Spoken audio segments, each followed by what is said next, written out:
All right, I'm gonna call the meeting to order. Members present, Elaine Daly, Stephanie DeVito, Robert Shea, Tom Winslow, and John Banana.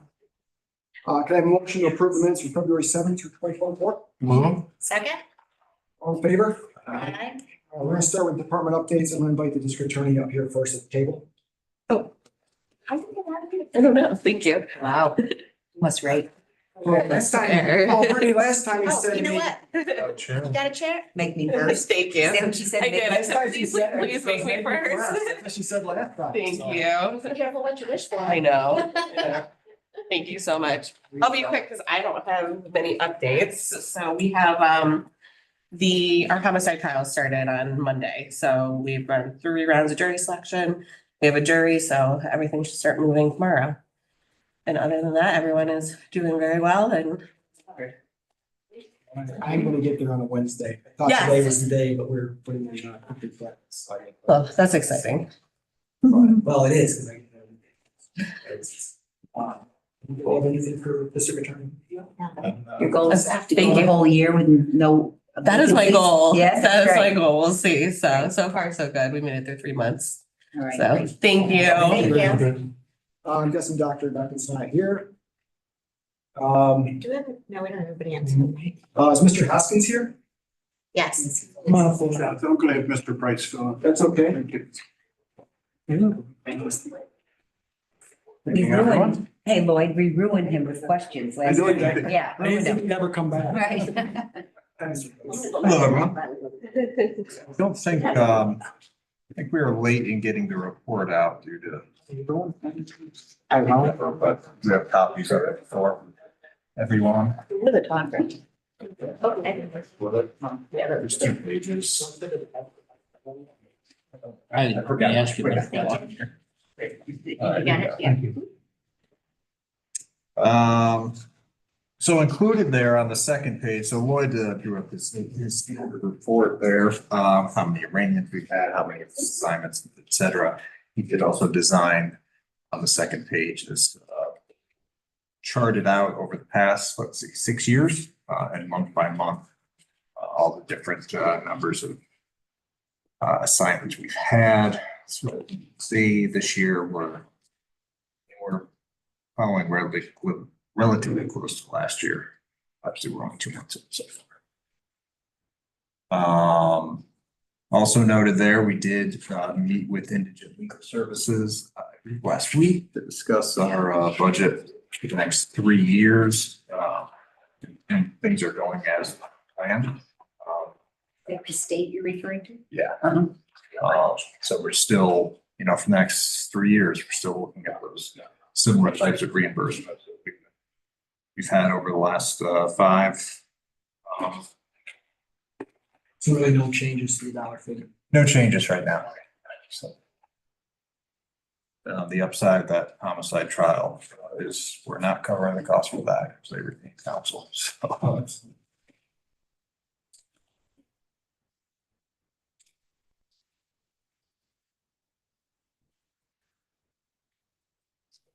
Do you want any questions from Mr. Price? No, I think the only thing we were trying to get you to talk about is, and maybe Lloyd can, the issue around the budget and the expectation that we'll be actually staying within the local share for assigned counsel, or there's still some risk that we may overspend our budget amount. I mean, I think it's fair to say that there's risk probably. I think as of right now, we're based on, what projections we can make, we're probably within our budget. Obviously, we asked to increase that last year. So Yes, I mean, even if with you all could- that in consideration, maybe mid-year, you could at least give us a sense of how you think we're doing and exactly, if we're gonna have a shortfall again. yeah.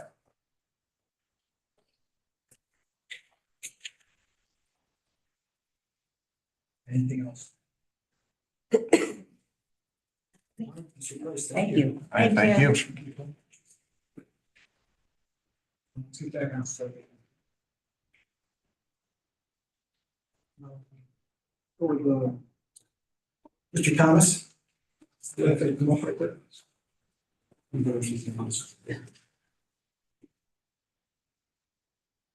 Hello there.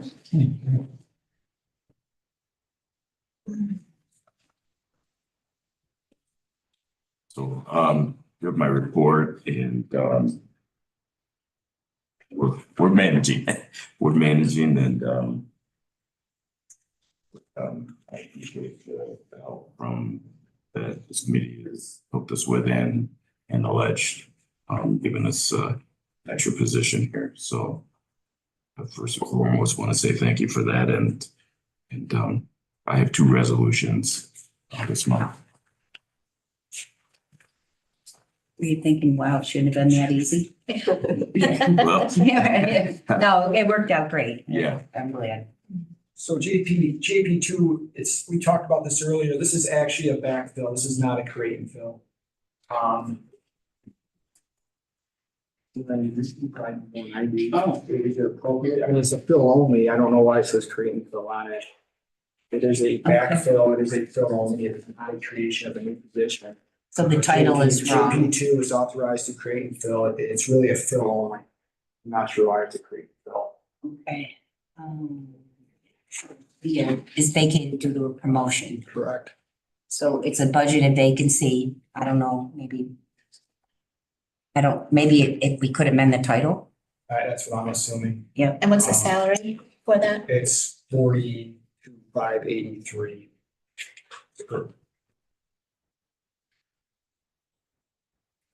Job became vacant due to a promotion. The account clerk is responsible. Okay, so maybe we should. I'll make the motion to amend the title of, well, maybe we have to pass this first, then amend it. I don't know. No. Or a friendly We amendment. don't pass it first, we make the amendment. So. Can I get it on the table first? Yeah. Table, can I get a motion to put it on the table? I'll make a motion. I'll second. Okay, good discussion. Now we can talk about the Yeah, amendment. now we can talk about being a bill only. Yeah. Not being a create. Can I have a motion to amend the title to authorize to fill and lose the create language? I'll make a motion to amend. I'll second. Okay, go ahead. One second, thank you. All right, any further discussion on this resolution? All in favor? Aye. Any opposed? So carried.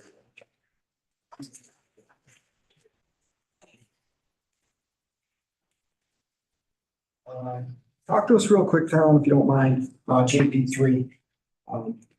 Process services. so this is, something that was, I guess, put together prior to me getting here, but, it's a service that, provides us, gonna provide us the ability to look up and find people that we owe that have restitution cases.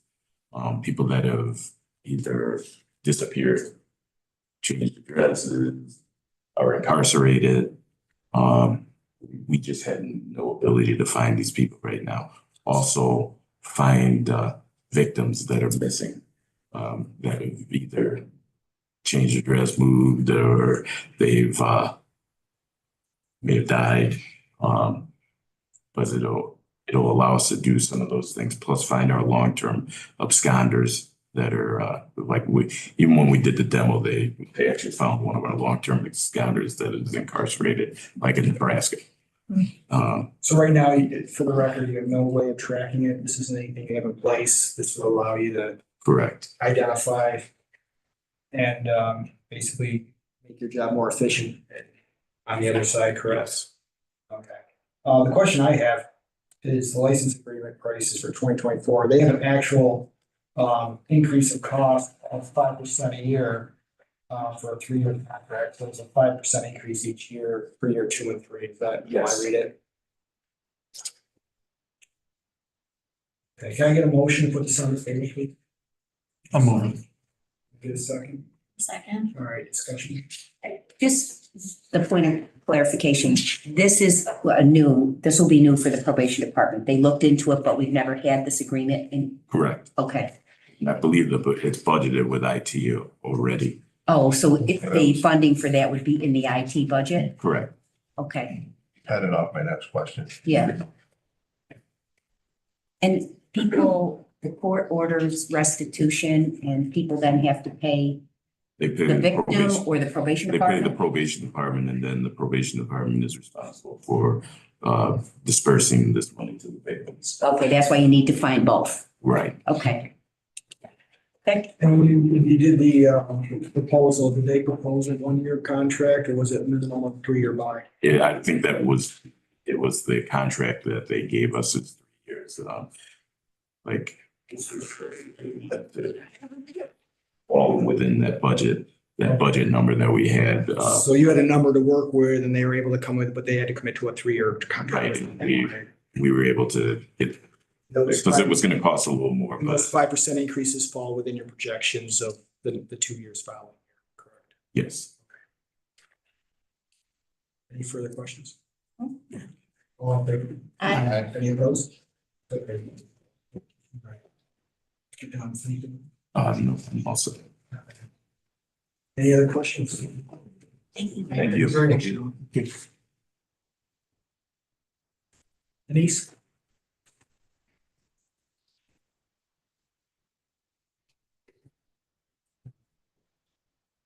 Good afternoon. It's super boring this month. I really don't have a lot. You have my report. Just a couple of highlights. We just brought back Hayden Longest. He was a supervisor at the center for a couple of years. He left, took a new position. Realized we weren't so bad. So we're super happy to have him back because he's a real good employee. And as far as communication system, I am meeting with Motorola for our first initial review of our contract this year. Our 6-year contract expires. So that's up for renewal. So we'll be starting to talk about costs. We're probably going to see a fairly significant increase in that contract simply because it was a 6-year contract. So we have to take that into consideration that it was flat for 6 years. Inflation is what it is today. And there are a couple of things that were on our contract that will have to get recalled under contract because they just happened during the contract period and then it just weren't added at that point. So our redundant prime will be one thing that'll get added to that contract. So You just give me 5 seconds and explain to me what it is. sure. So it's the maintenance contract for the communication system. That's it. So it's $412,000 a year right now. Yeah, so I suspect it to see probably somewhere between a 15 and 20% increase in that contract. Oh, gosh. That covers. Maintenance. Covers everything, yep. Yeah, and then we have the microwave under contract with them as well. They do annual PMs and then anytime there's an issue, we generally have had to pay. So it's a for it. service contract. It is, yes, yep. And what that 412 currently covers, if something breaks, they fix it. Is that Got it. including not just the towers, but that includes 911 center as well? So yes and no, it depends on what the equipment is, as long as it's the Motorola equipment. Things like we've had to repair a couple of the roofs at some of our sites. Those are kind of ancillary things that aren't covered under the Is Motorola that contract. just for 911? Yes. Yeah. We do get grant funding. Yes, Yeah, yeah. yeah, we get grant funding that pays for that every year, so. Might cover the additional cost. It should, it's what's gonna happen is it's gonna take away from any of the additional things that we do with the grant funding. Mhm. Do any other county agencies roll? Yeah, all of our county, any other county agencies, no, not that I'm aware of. I mean, the sheriff's department does, you don't have a contract with them for anything, right? You just purchase equipment, Just when we purchase Yeah. radios, correct? because it's all Motorola equipment that's on the system. So as far as, we manage the whole service contract. But that's just for 911. So Well, if the sheriff so- radio breaks, it doesn't cover it under that contract. If what? If a sheriff radio breaks or whatever. It does not, yeah, no, the radios aren't covered under the contract. It's the communications equipment. It's not any of that ancillary stuff. I have no other questions. Anybody else? On a different topic, the Sure. individual who came back into the supervisory role, Mhm. that fills one of the ones, you still have the other We have one, newly yeah. created that, That we're going to, I don't have the list yet, but we're gonna start our interviews the end of this month okay, and and try to fill that one. The tough part is it's A-lines and people don't want to work midnights. So if you're promoting and you already have, you're working days or you're working afternoons, it's not really enticing. So that's why we're continuing to work on that salary for that position because there's not a lot of incentive. and you don't get kind of a shift differential or any of that. They get a small shift differential. Small, but not- Yeah, but it's the same as a dispatcher, so it's Yeah. not, yeah. Mhm. not a lot of incentive. Like midnights, it was quiet, it was a little more Yeah. low key. The people that I have on midnights are all there because they want to be. But if you don't want to be, it's tough. Your date free. Yeah, definitely think someone who wants to be. there. Yeah, and we are very lucky because I do a great midnight crew, but they're all there because they want to be there. So It's an unusual shift work, you know. our bodies aren't wired to work midnights, so.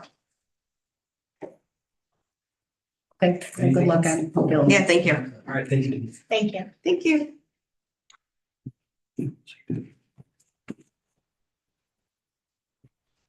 Sheriff, for those.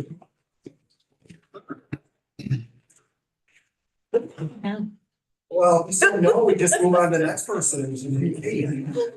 Good afternoon. He wants to get on. I'm gonna be boring too. I don't have much to add. I Boring submitted is my good. report. This is good. Yeah. Makes things go Yeah. quick. I don't have anything to add beyond my report, and I have 2 resolutions.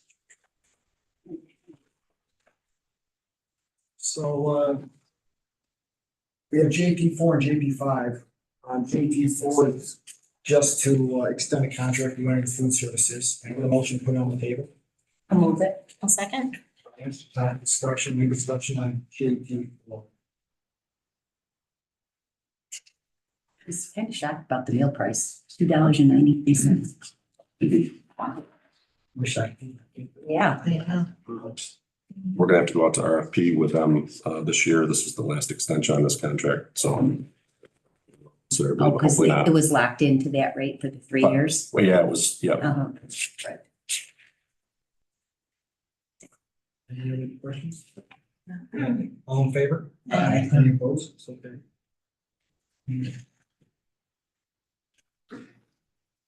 All right.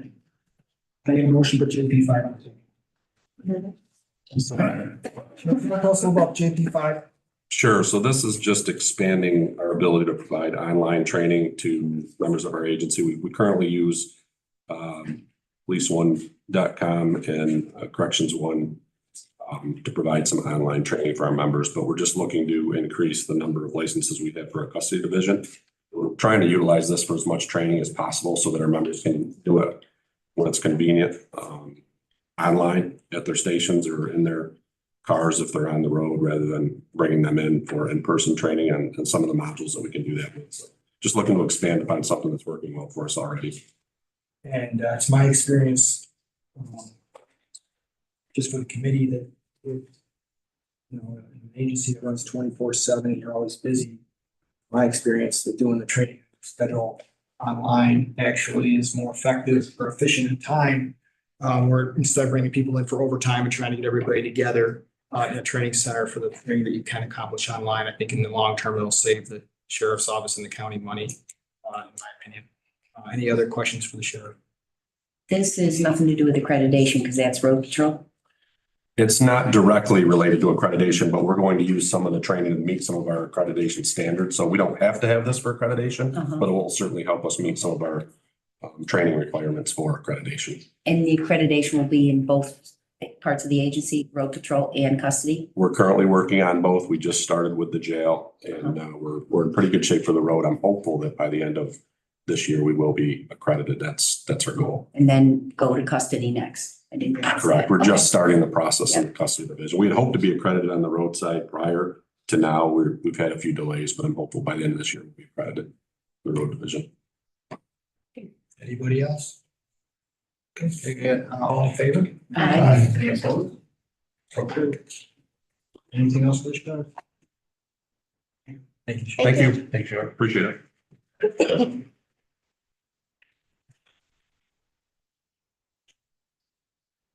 O'Reilly.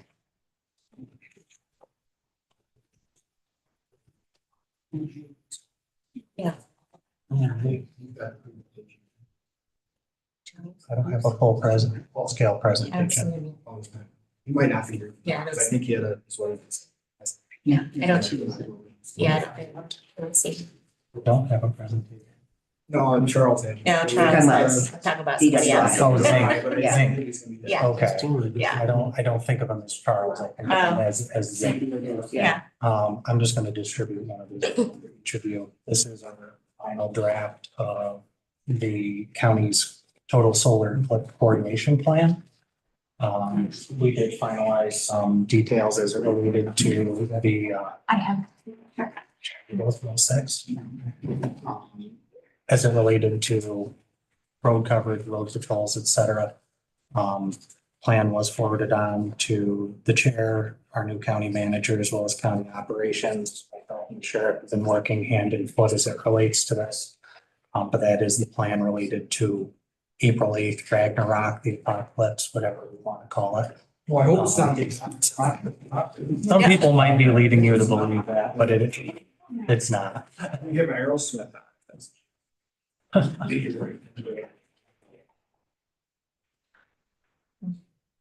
Largely, it's about informing people of the potential ramifications of having this population in town. We've had a lot of good conversations with the Office of Tourism, trying to gauge, at least with the number of hotel rooms and bookings, what we're seeing it as metric for people coming in. All indications from the state are we'll see fewer people because we aren't in totality for all of the county versus like county is completely covered. But you're still going to see an influx of people going to areas to experience it because it'll be the first and last time for 121 years that one of these hits Cayuga County. So there's our necessary information within there, as well as contact information for some of the parties that'll be directly involved as we crawl further into the northern zone. Can I get a motion to place the resolution with the law? We're talking about JP, this resolution here where the plan is, JP 6 to adopt the plan. If you want. I'm sorry, JP 1. Yep. Sorry. It's time for discussion. What's the cost associated with the plan? There isn't a cost associated with the plan, other than the only thing that we'll be doing from the county end is my volunteer rope rescue team will be relocating to a staging area in the northern end. Okay. We're going to be relocating our UTV, our mass casualty incident response trailer. The sheriff will be relocating his incident command. There will be law enforcement costs associated with the salaries of people on callback. But as far as it comes out of our office, we, unlike other counties, are not sponsoring porta-johns. We aren't sponsoring portable water distribution sites. This is really just for coordination as opposed to facilitation.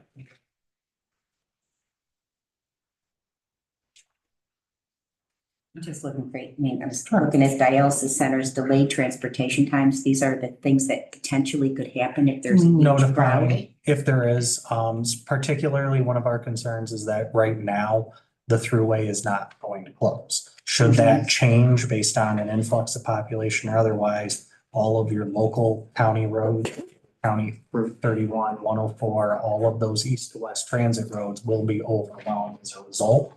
The other concern is that right now and into the existing future, Route 34 is a single lane bridge going over the Seneca River. And so you could see an influx or a backup in traffic related to that. These are the things that potentially could happen. But Worst case scenario. yeah, which is why we just want to make sure that we've distributed out to everybody so they're aware, hey, there is an eclipse that is happening and these are potential ramifications. What have you found out as far as what the guesstimate of population that's going to be here? 3,000 to 30,000. I mean, going between the state, the Office of Tourism, looking at the number of hotel bookings that we've seen. There's only one hotel that's completely booked up in the county, and that's the Red Roof and the Roadway Inn in Weedsport is completely booked up, but that's largely a different population. The Hilton Garden Inn is only at about 60% capacity. Holiday Inn is 5% capacity. Really, they're expecting 500,000 visitors for the entire Finger Lakes region. And when we're only 10 miles wide at the peak where we'll see the greatest totality, it could be anywhere from 3 to 30, which is why this is a plan to address that we've largely based off of other large events that happen. We just have a number of them kind of pockmarking through the county. It's very much a day of event. One of the things that this is being compared to, but hey, the more we plan and the more we prepare for what could be very catastrophic, the better we will be when reality actually strikes. I was working that night. Nothing happened. I won't say where I was, so. All right, any other questions? That's funny. Just a second. If I could.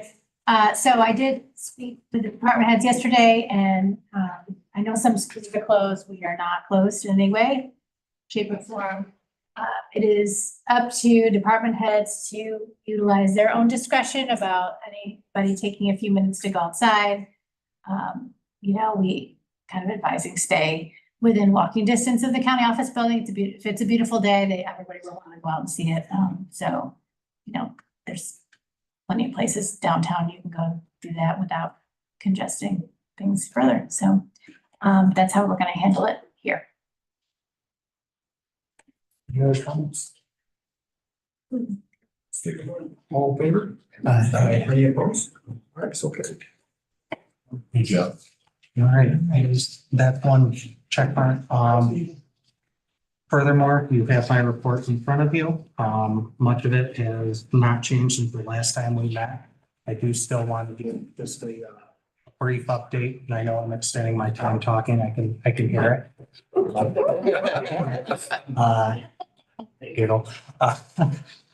As it relates to the certificate of need resolution and EMS coverage in the county.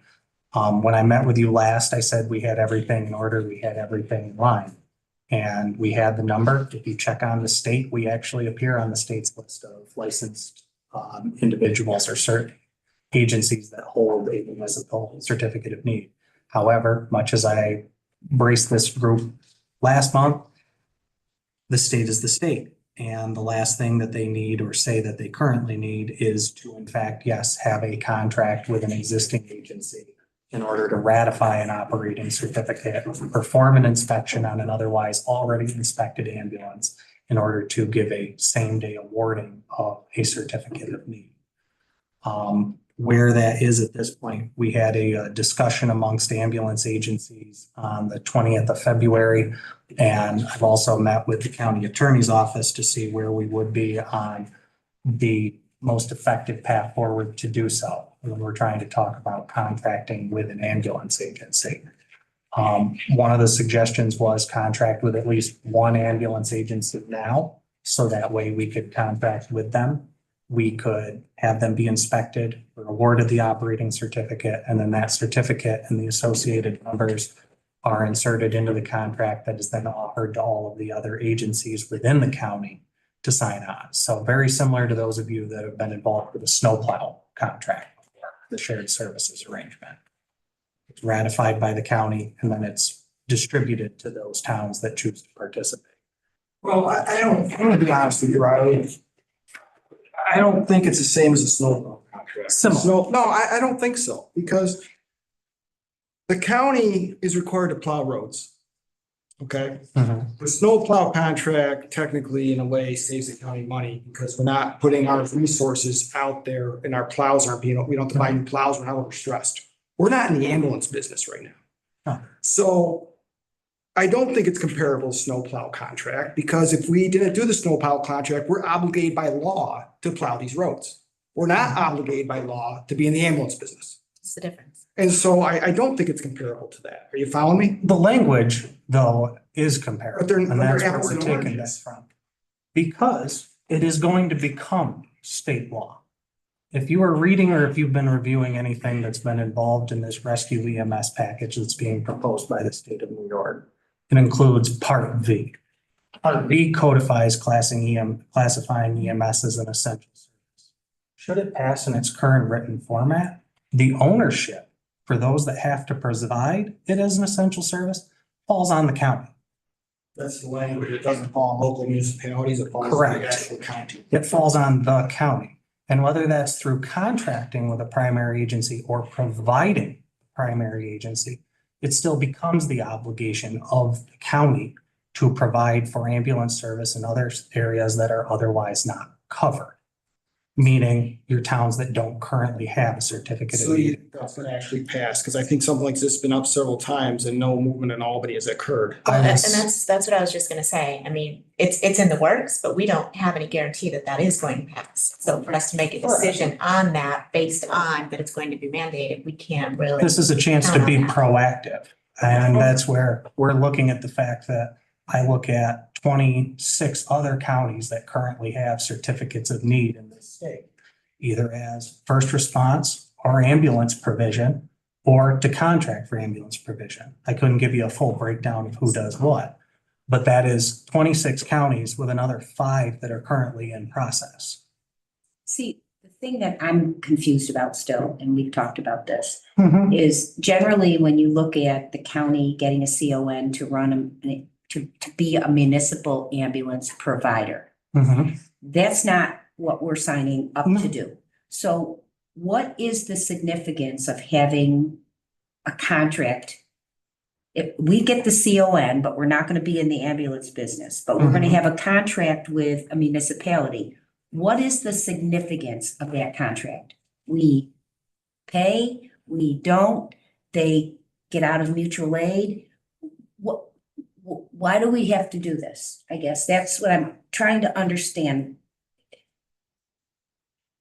And to try and that's where I struggle to try and put it because each township and each agency has their own unique set of standards and set of quirks related to them. The overall concept of CONs as a whole is outdated and a problem in this state. And when you don't have an ambulance that has a CON for a respective geographic area, then it falls to mutual aid. And when you have All that, of the people that run an ambulance, sorry, have a CON for a location. at least somewhere in this Yes, county. right, like Yes. Auburn is Auburn and. And Fairhaven Owasco is Owasco, Right. Fort Town is Niles, Mhm. Niles, Sempronius, New Hope, Locke, Moravia. Yes, they all have those. It's when they leave those areas and provide primary service for an area that otherwise had one and then lost it, which is the instance for 10 townships where when AMR left, either in providing ALS transport or ALS intercept. There were 10 townships in this county that relied upon them. That don't have And their own That- territory. Some of them do not. They do not have their own. Some of them were able to meet this gap, like Conquest met this gap by splitting it between Jordan and splitting it with Simac. However, you still have entities that might have somebody, but that agency isn't capable of adding the demand of the territory that's assigned to them with the territory that they're currently serving.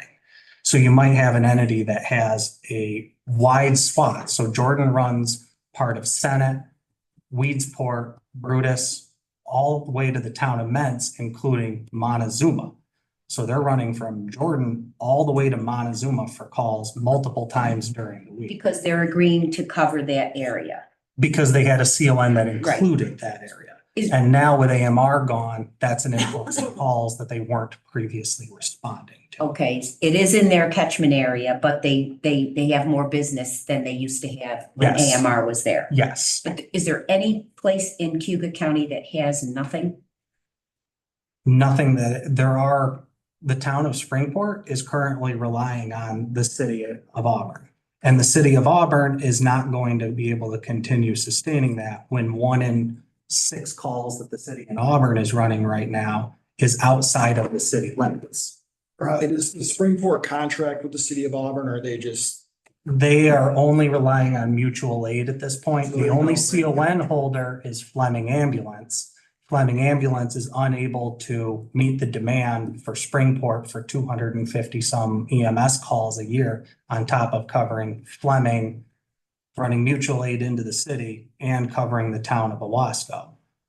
And they're trying to move into a paid stance, but until they otherwise set up contracts or find their own town or village-based municipal funding, they are being toned out because they're the CON holder, and then Auburn Ambulance is continuing to take the call because Fleming is otherwise unavailable to handle that. And we were talking, and I maybe had it wrong. I thought you said if Auburn goes outside of their catchment area, they don't bill. I thought Auburn said, yes, they bill. You said they're not guaranteed payment. Yeah. Is that- Correct. They are not guaranteed But they payment can when they bill. respond to Yeah, an They area can bill and they do outside. get money, Right. but there's no guarantee. Correct. There's no guarantee when it comes to Medicare or Medicaid, which is drops in the bucket compared to what it costs to actually provide services for every patient or every call that they go on. CON or not, that's still the case. Medicare and Medicaid are a drop in the bucket for ambulance Correct. providers. Correct. I won't dispute that. Yeah. The thought is though, that if they were responding to Union Springs or to Mhm. Springport and we had a fee schedule that was essentially the highest one out there for those private insured patients, they would be getting the highest return rate, at least try and make up some of the If difference. we had the fee schedule, not that we're the payer of it, but we established the rate, which is We the state say says you have to Whether you establish. use MedX, Systems Design West, whichever billing system you might have, when you run outside of the city, you bill at the county rates, basically, is what Auburn. But the county's not overseeing that. We're not. The counties, we're not in charge of the billing, we're not collecting the data. I want nothing to do with reviewing It's just a PCRs or set lining. rate. It's like when- A rate we It's like when established. it's like, for an example, the sheriff's office or whatever calls a tow truck, there's an established rate. Tow truck shows up, they charge $125 to tow you out because of the deputy or whoever calls. I'm not saying that happened, I'm just using. it as an example. We're writing the menu, right? When you go to one location, to one franchise, it's gonna be a different price than when you go somewhere else. We're matching the menu and we're just determining the prices on what's selected once you go past the existing area. With the chance that they could then recoup some of the cost that is being lost. So again, I guess I go back to the fact of, you can bill, but what guarantee do they have of recouping cost, even with the CON? There is no guarantee in EMS. EMS is a cost losing business, no matter how you want to look at it, with the system that exists not only in the state of New York, but nationwide. Because you have told me in the past, you have no interest in getting the county in the ambulance business. Nope. But this sounds to me like we're getting in the ambulance business. I guess that's where my confusion is. Because the state structure for whether you want to contract or set up your own transporting ambulance. It doesn't matter if you want to have a physical unit with wheels on the road, or you want to have it just providing for it through paper or allowing it to exist, the same process exists. You have to do every step involved as though you are running an ambulance, even if the goal is just to contract somebody else to run the So what ambulance. do you estimate the cost of the county would be per year? On the CON, it remains nothing. Just the CON? The CON remains nothing. And there's no You other set the steps- fee there's no other schedule. steps we have to take after the CON? The CON, and then it's inspecting the rig on top of that. Any And it's- contract we have, you have to inspect the regs, like you're gonna do with the Wasco. Is that true? Or Correct. somebody has. That's the list of every bullet point you have to have to establish an ambulance agency or get a CON. That's part 800. So are we assisting the fire department in the cost of the inspection, or are we just piggybacking off their inspection? That'd be piggybacking off of their inspection. So it doesn't cost the county anything. It shouldn't, no. And this isn't quite the step that you initially introduced as, in order to keep people in ambulances financially viable, we should consider subsidizing. That is nothing, this has nothing to do with. If you because- wanted to move towards subsidization, then yes, you would have PCR access to everybody that goes through this county, patient care record. Oh, So, right. so that would allow you to track the metrics of patients that go through this county and then authorize a subsidy related to These it. are two Right, different but things. very to two different subsidize- Yeah, things. we don't want to Yes, get and involved in that's, that. that has, that's what I got. That was like, proposed, but again, I'm not That was here the asking you for $1.9 one million. point nine. I'm not Yes, asking okay. you for 1.9. As I stood up at the lectern and you said, well, Riley wants 1.9 million now. No, Riley's not asking for 1.9 Right. associated with this. Yeah. It's, Because we have got nowhere near making any decisions like that. and Right. that's the responsibility of this body. Yep. And when I'm going out and I'm meeting with the ambulance agencies and I talked to Simvac Ambulance, they added Conquest, yes, or at least the northern portion of Conquest. But they're still seeing a doubling call volume just on nature of incidents, age of their population, et cetera, in the first 2 months of the year. And that's the shifting nature of the game, where you have all sorts of call types, people coming through, increase in call volume all across the board. that this would at least mean if Simvac has to go cover Jordan, because Jordan is covering Senate, because Staves Ambulance is filling into the city, because the city is now covering Springport, it means that none of those entities should be running into an issue when billing if any of their patients are the private I insurance. guess the purpose of the CON for the county, I don't know if I can sum this up a little bit, Please do. is to better allow all the ambulance companies within the county to operate and provide coverage for our county residents. And at the same time, yes, the county will have the CON, but we will not be administering or doing anything to do with ambulances in any way. Except set up rates, Set rates, and then it comes back which to, allow them to bill maybe at a higher rate than they normally would if we didn't set them. Is that what you're saying? yes, because we can't just mirror it. I can't go out and say Auburn City Ambulance bills $1,000 for this type of transport. Auburn City Ambulance can bill $1,000. That's not how the state of New York works. You have to have a separate fee schedule than anyone that you contract With with. each contract, you have their own fee schedule. Well, and that's where I'm saying we have one universal fee schedule. And then again, language being similar to a snowplow contract. You sign on with the county CON. This is the fee schedule that you will use for patients and transports, calls, whatever there might be outside of When- your When jurisdiction. you attempt to bill Yes, for those services. they would essentially have that fee schedule be handed to their billing agency. What do you do with agents? So they're not forced to sign on. No, So you could still end up with gaps in coverage, correct? you could. And if they refuse to sign on, even though if you move forward in this direction, would that satisfy part 5 of the assembly law that you referred to earlier? We are still contracting with a primary agency for coverage for geographic areas that otherwise would have none. You would still be satisfied. Is it going to be the best patient care based on who you assign to that? If you only have 3 agencies sign on to this and you want to say that you would anticipate Aurora Ambulance is going to be responding all the way to Summer Hill, that's not sufficient. Do you have coverage? Do you have coverage? Yes, but it's not proper patient care in my eyes. So- She had a question. Yeah, so my question would be, so you talk about having an influx and an overflow of calls, right? And then we talk about this gap that could possibly happen. So what's the staffing component look like then? So just tell me how that's going to work as far as staffing goes, because I just know straight across the board in other municipalities, staffing is a problem, including the city of Auburn with their ambulance service. Correct. And So that, how does that work?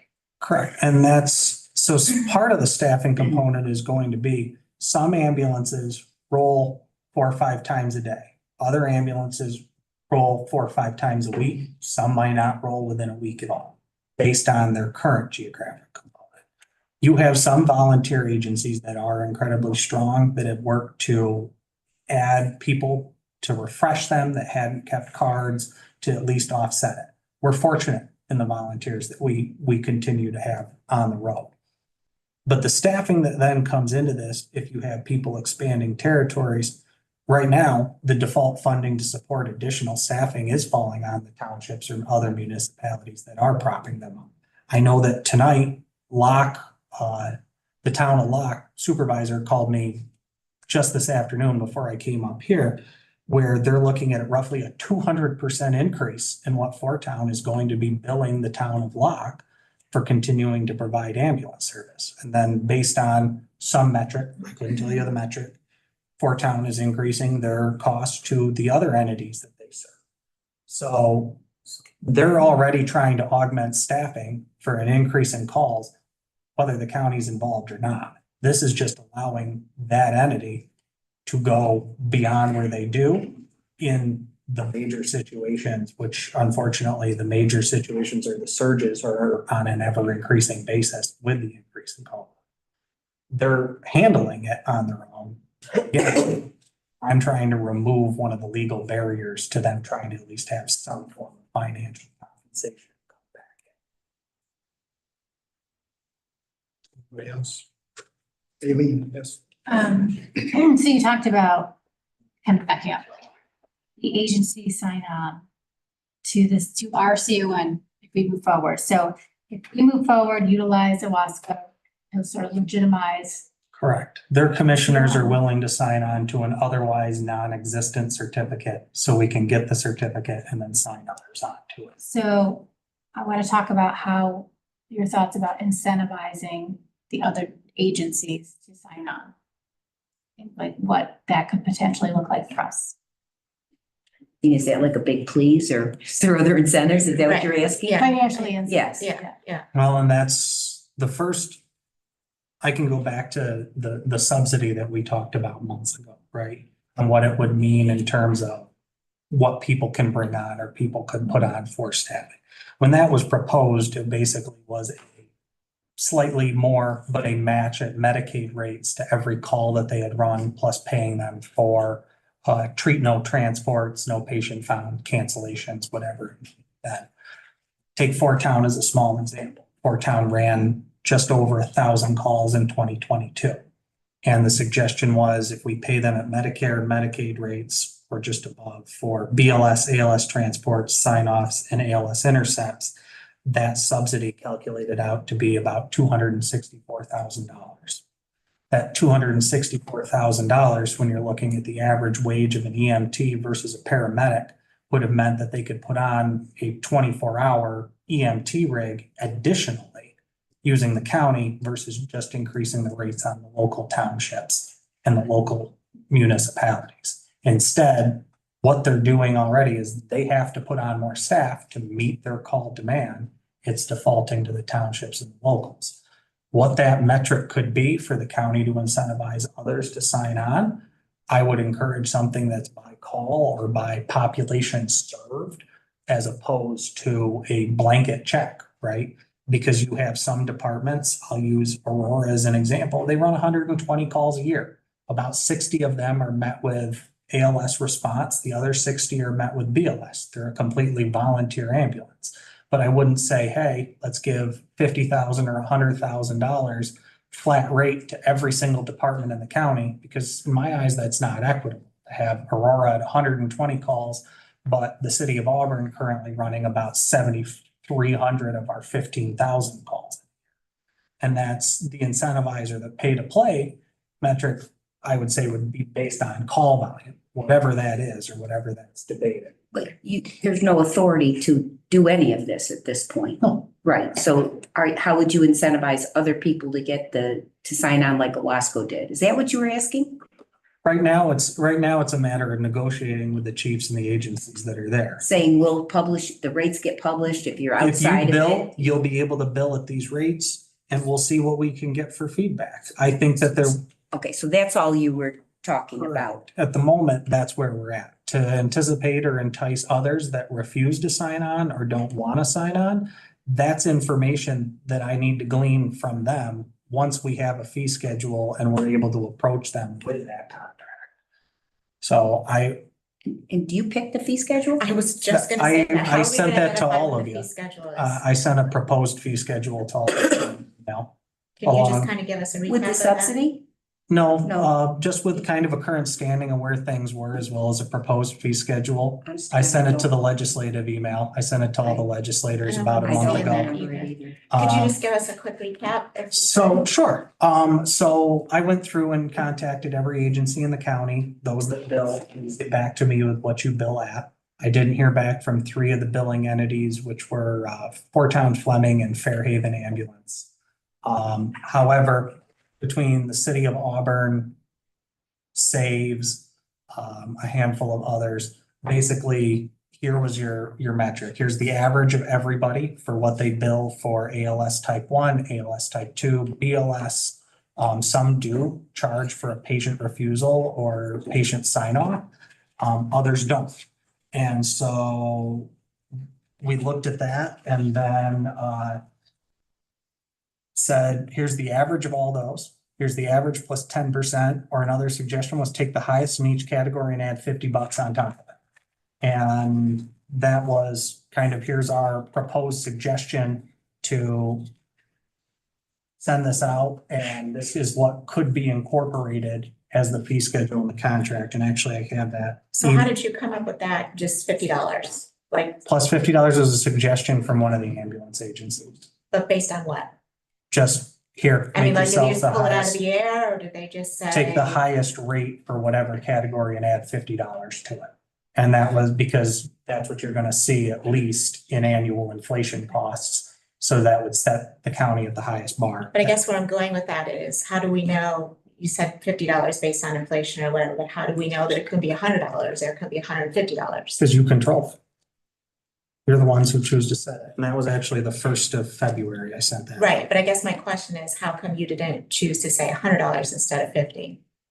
Because I said you're the ambulance agencies. I'm not running an ambulance agency. What do you currently bill at, or what do you think would be sufficient if you went out beyond your current territories? And some of them, there's a pretty good disparity between what one agency might bill for mileage versus what one agency might bill at another rate. Do you have an example of that, of what that disparity looks like? I don't have it printed off in front of me. Yeah, That's, I'd just be curious what that disparity looks like and what the difference is. yeah, that's that on February 1st. I don't know if you were Googling that or looking that up or not.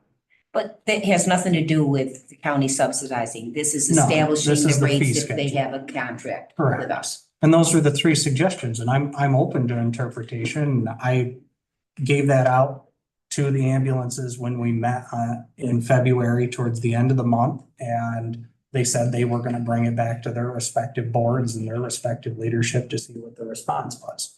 And that was a little over 2 weeks ago now, and some of them are just getting into their meetings.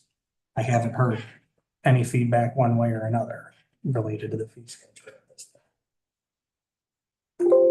So I would be curious, based on this fee schedule, what you said, you haven't heard anything back, again, what that's gonna look like. You know, how many folks are gonna be $50? How many are 100? You know, what does that all look like? Is it all over the board? I'm not sure I'm tracking the question. Well, you said you haven't got anything back, right, as far as what each individual agency charges the fee schedule? Because they're all different. They are, yes. So I'm saying I'd be curious to know what that looks like. That's where I've gotten what they provided me and then gave them their averages, and then their averages plus $50 per, not $50 flat. And those higher rates, so if it's $1,900 Yeah. for an ALS type 2 transport for the city of Auburn, and it's $1,300 for an ALS type 2 transport for Simvac ambulance. And if the county came in at $1,950, $650 difference for what Simvac is billing versus what they would be getting from the county would be a big increase for them. Okay, what you're saying is you just haven't heard back from them after you sent them this yet. Not Not since the 20th, other than whether they agree or not, or whatever they're. And that's what I'm saying. That's what I mean. Yeah. Yes, yeah, Okay, now I think I know. yes. Okay. Missing that little component there. Right. Thank you. Any other legislatures have comments or questions? So that's just where I'm at. So if a contract for Owasco, aimed at Owasco with the ability to expand comes forward, that's the conversation that I wanted to bring to your attention, especially with, I don't know how much of the conversation at NISAC focused on EMS, but I know that it's certainly a statewide buzz topic at this point. And I think that there's certainly more momentum behind it than there has been in recent years. I guess this is what we're concerned about. If we come back with the Owasco model, you know, and if we're going to expand, we're just wondering practically, what does that mean for us? Right now, it's sent out and it's who wants to play and who wants to be involved at the rates that are established within that contract. And then it'll be a point to evaluate who is chosen not to, where do we have coverage gaps that still exist? And then if there's feedback from agencies that they need financial incentives or otherwise to participate, what do those look like? What are their models? So I guess that's why, so I'm hung up on this, because if people don't want to play, and then we start saying, well, how can we incentivize you? Everybody will want an incentive, Correct. right? I'm just saying that's Well- a practical thing that we need to think about Right. as a county. do with it what you. Right. I'm That's, just- this I'm is bringing the- you as much as I can I'm with just trying to the, get the whole picture to. You're worried about figure this out. him saying the county would be willing to incentivize you financially, and we have no Right, budget line exactly. for any of that. and that's the responsibility and the Yeah. obligation of this. Because that's what they're gonna be Not even looking up for for. discussion right now. No, Well, right, that, so, but That's- you don't bring it forward. I'm not, Right. there's no resolution coming from me to say I wanna start funding ambulances. That's not what's on the table because that has never been an intention of this body to say that's what we wanna do or that's what we'd like. My role in this, since we were notified by AMR, is to bring options and information forward and take the direction of what this body has given at various points in time to continue moving that ball. Unfortunately, that ball keeps getting kicked in different directions by the state of New York. And I think my head gets kicked along with it once in a while too. Well, So, and the thing is, I just want to say with that incentive, as we all know, when it comes down to it, they're gonna want a monetary incentive. I mean, so based on what you just said, if it's a monetary incentive, which makes sense, we now, in this moment, the county doesn't have that type of program in place. you don't, So, and that's, that's what it comes basically down to. right, and it comes back to your, They're just not gonna want to play nice in the Whether sandbox it's for absolutely nothing. whether gonna it's be a state monetary obligation incentive. or whether it's a decision by this body, it's how you Right. feel you care and how you want to be involved in EMS for the residents of this county, I don't think it's not that we don't care. I think it's what you're just, financially able to. exactly. Yeah, I really want to impress that point. We care. Yeah. We want to help We care finding a tremendously, so solution. that's not the case. Yeah, so I Oh, don't want that's- anyone The financial ability of this back us body into a to. corner and Right. say, That's why we need all the pieces to the because you don't puzzle. care. Correct. That's not right. And that's where if there are other questions, it's like when I send this out, by all means, call me, make an appointment, spend time talking about ambulances because there's been a huge learning curve on the state end for me as well. And that's where we're at. Well, and I think in my mind, when we talk about the state, for me, it's not knowing, yes, there's more Mhm. incentive and more fire behind it now because it's the buzz topic, right? But we don't know at the end of the day what that's going to look like. And I think Mhm. for us to, I know you said we want to try to get ahead of things, but we can't get too far ahead without knowing what the state is ultimately going to do in the end. So, if it's a mandated Mhm. item from the state, then that changes the whole trajectory of our mindset and what we have to do and what we have to look at. And also if it's an unfunded mandate or a Correct. funded mandate, I mean, we Correct. don't know the answers to that yet. That's So I think correct. that's something to consider as well. And Anything else? My cards are on the table. That was Oh, what I I appreciate had. that, So Riley. by all means, not Thank you. necessarily the heavy discussion I know anybody wants at this hour of the day. And Appreciate the But conversation. here's what we have and what I have. I have nothing to hide. Anything you guys need to ask or have questions for, it's what I'm here for. thank you. And you did send the email, I just loved it, just long and scary. I'm trying to save you, I'm trying to save you a long Yes, phone call or a yes. long meeting, so I just like, that's what I'm here I guess that's for. why we got the short recap. That's right. This is short, yes. I can feel the eyes burning in the back of my head. Thanks all. Thank you, Riley. Thank you. You're gonna have your. Yep. I don't think Mr. Reduce is here. Is that correct? No. Are you sure? No. No, it's. I think that covers everything. He has a resolution for JP 6. I haven't had a chance to speak with anyone about it. I'm not familiar with it. So what I'd like to do with JP 6. It's advertising, they use probably their budget money, maybe Lloyd might be in. Yeah. Is it attached to your? Is it attached with you guys? I have it I right need here. to table it, so if you Yes, can get yes. some Do we have- information for me. No. Oh. Charles couldn't make it. So what this resolution would do is, it's a resolution to stop DWI program. It's funded all by fine money. DWI fines.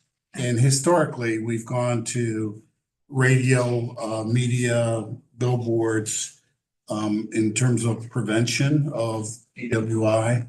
And so it was suggested that, by purchasing that, we now have a contract and a resolution to authorize a set amount to go to the local media. We wouldn't exceed that amount. And it's just to sign a contract, authorize Yeah. a cap, yeah. And what is that amount? Is it? $15,000. So I get a motion to put on the table. I'll make a motion. Second any discussion?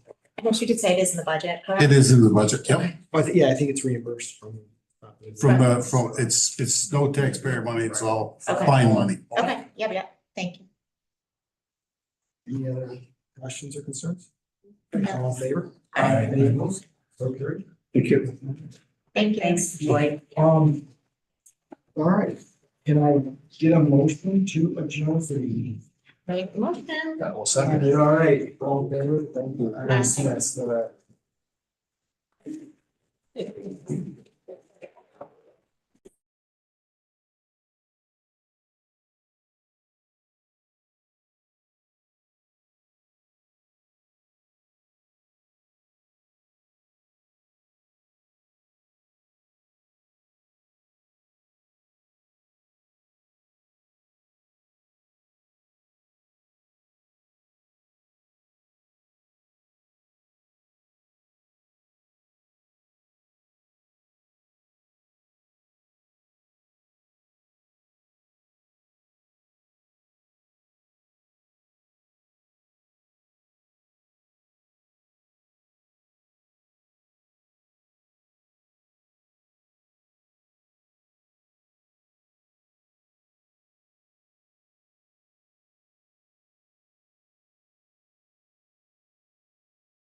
I'd like to call this meeting to order.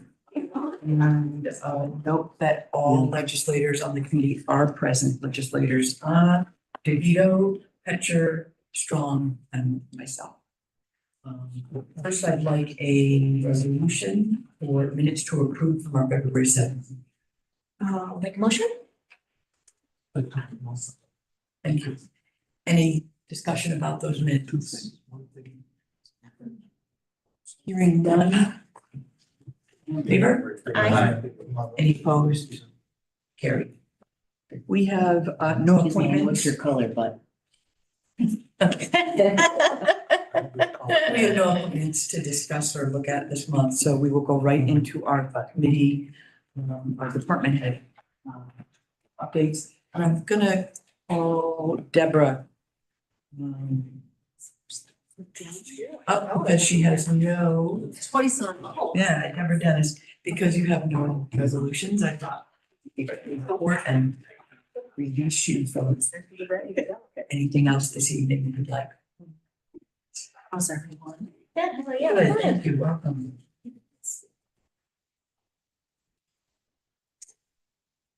You have my report in front of you. If you have any questions, there's a couple of things I will mention, just to kind of that are related to this. I did mention, I sent to my youth advisory board on the point of the governor signing legislation requiring Camp City sports programs to establish AEDs at camps, games and practices. The cost of the machines, as many of you know, aren't very inexpensive. They're at least $1,200 plus from what I understand. So some of the camps and sports programs have reached out to see if there's youth bureau funding that could possibly help with some of these costs since it's mandated this year. So that's one thing. I haven't received an application for that yet, but that's one thing that I know a lot of our camps and sports teams are struggling with getting paid for. I will be attending the Growing Hope event this Friday at Cayuga, at Cayuga County, or Cayuga BOCES that's doing a program highlighting 4 different FFA groups in the county. So looking forward to that. Our youth advisory board meeting coming up on the 21st. Just to update, right now I have 12 additional applications that I'll be sharing with the board before that time. I started sending out a couple today just so I don't overwhelm everybody with the applications the night of the meeting. It gives them a chance, I think, to look things over, ask any questions if I can bring some research to those meetings just to make sure we're spending and authorizing those dollars to go to programs that we truly feel are fit here in the county. And yesterday I spoke at a Rotary Club meeting, and that was interesting. A lot of the members there seemed very interested in what we do here at the Youth Bureau and asked me a lot of questions in regards to what we do. And that was nice too, just to continue trying to get information out there to different contacts. Debbie, you mentioned the 12 additional applications. There were still applications that the advisory committee did not yet met on. What brings the total of applications then between these additional and those that we're still waiting?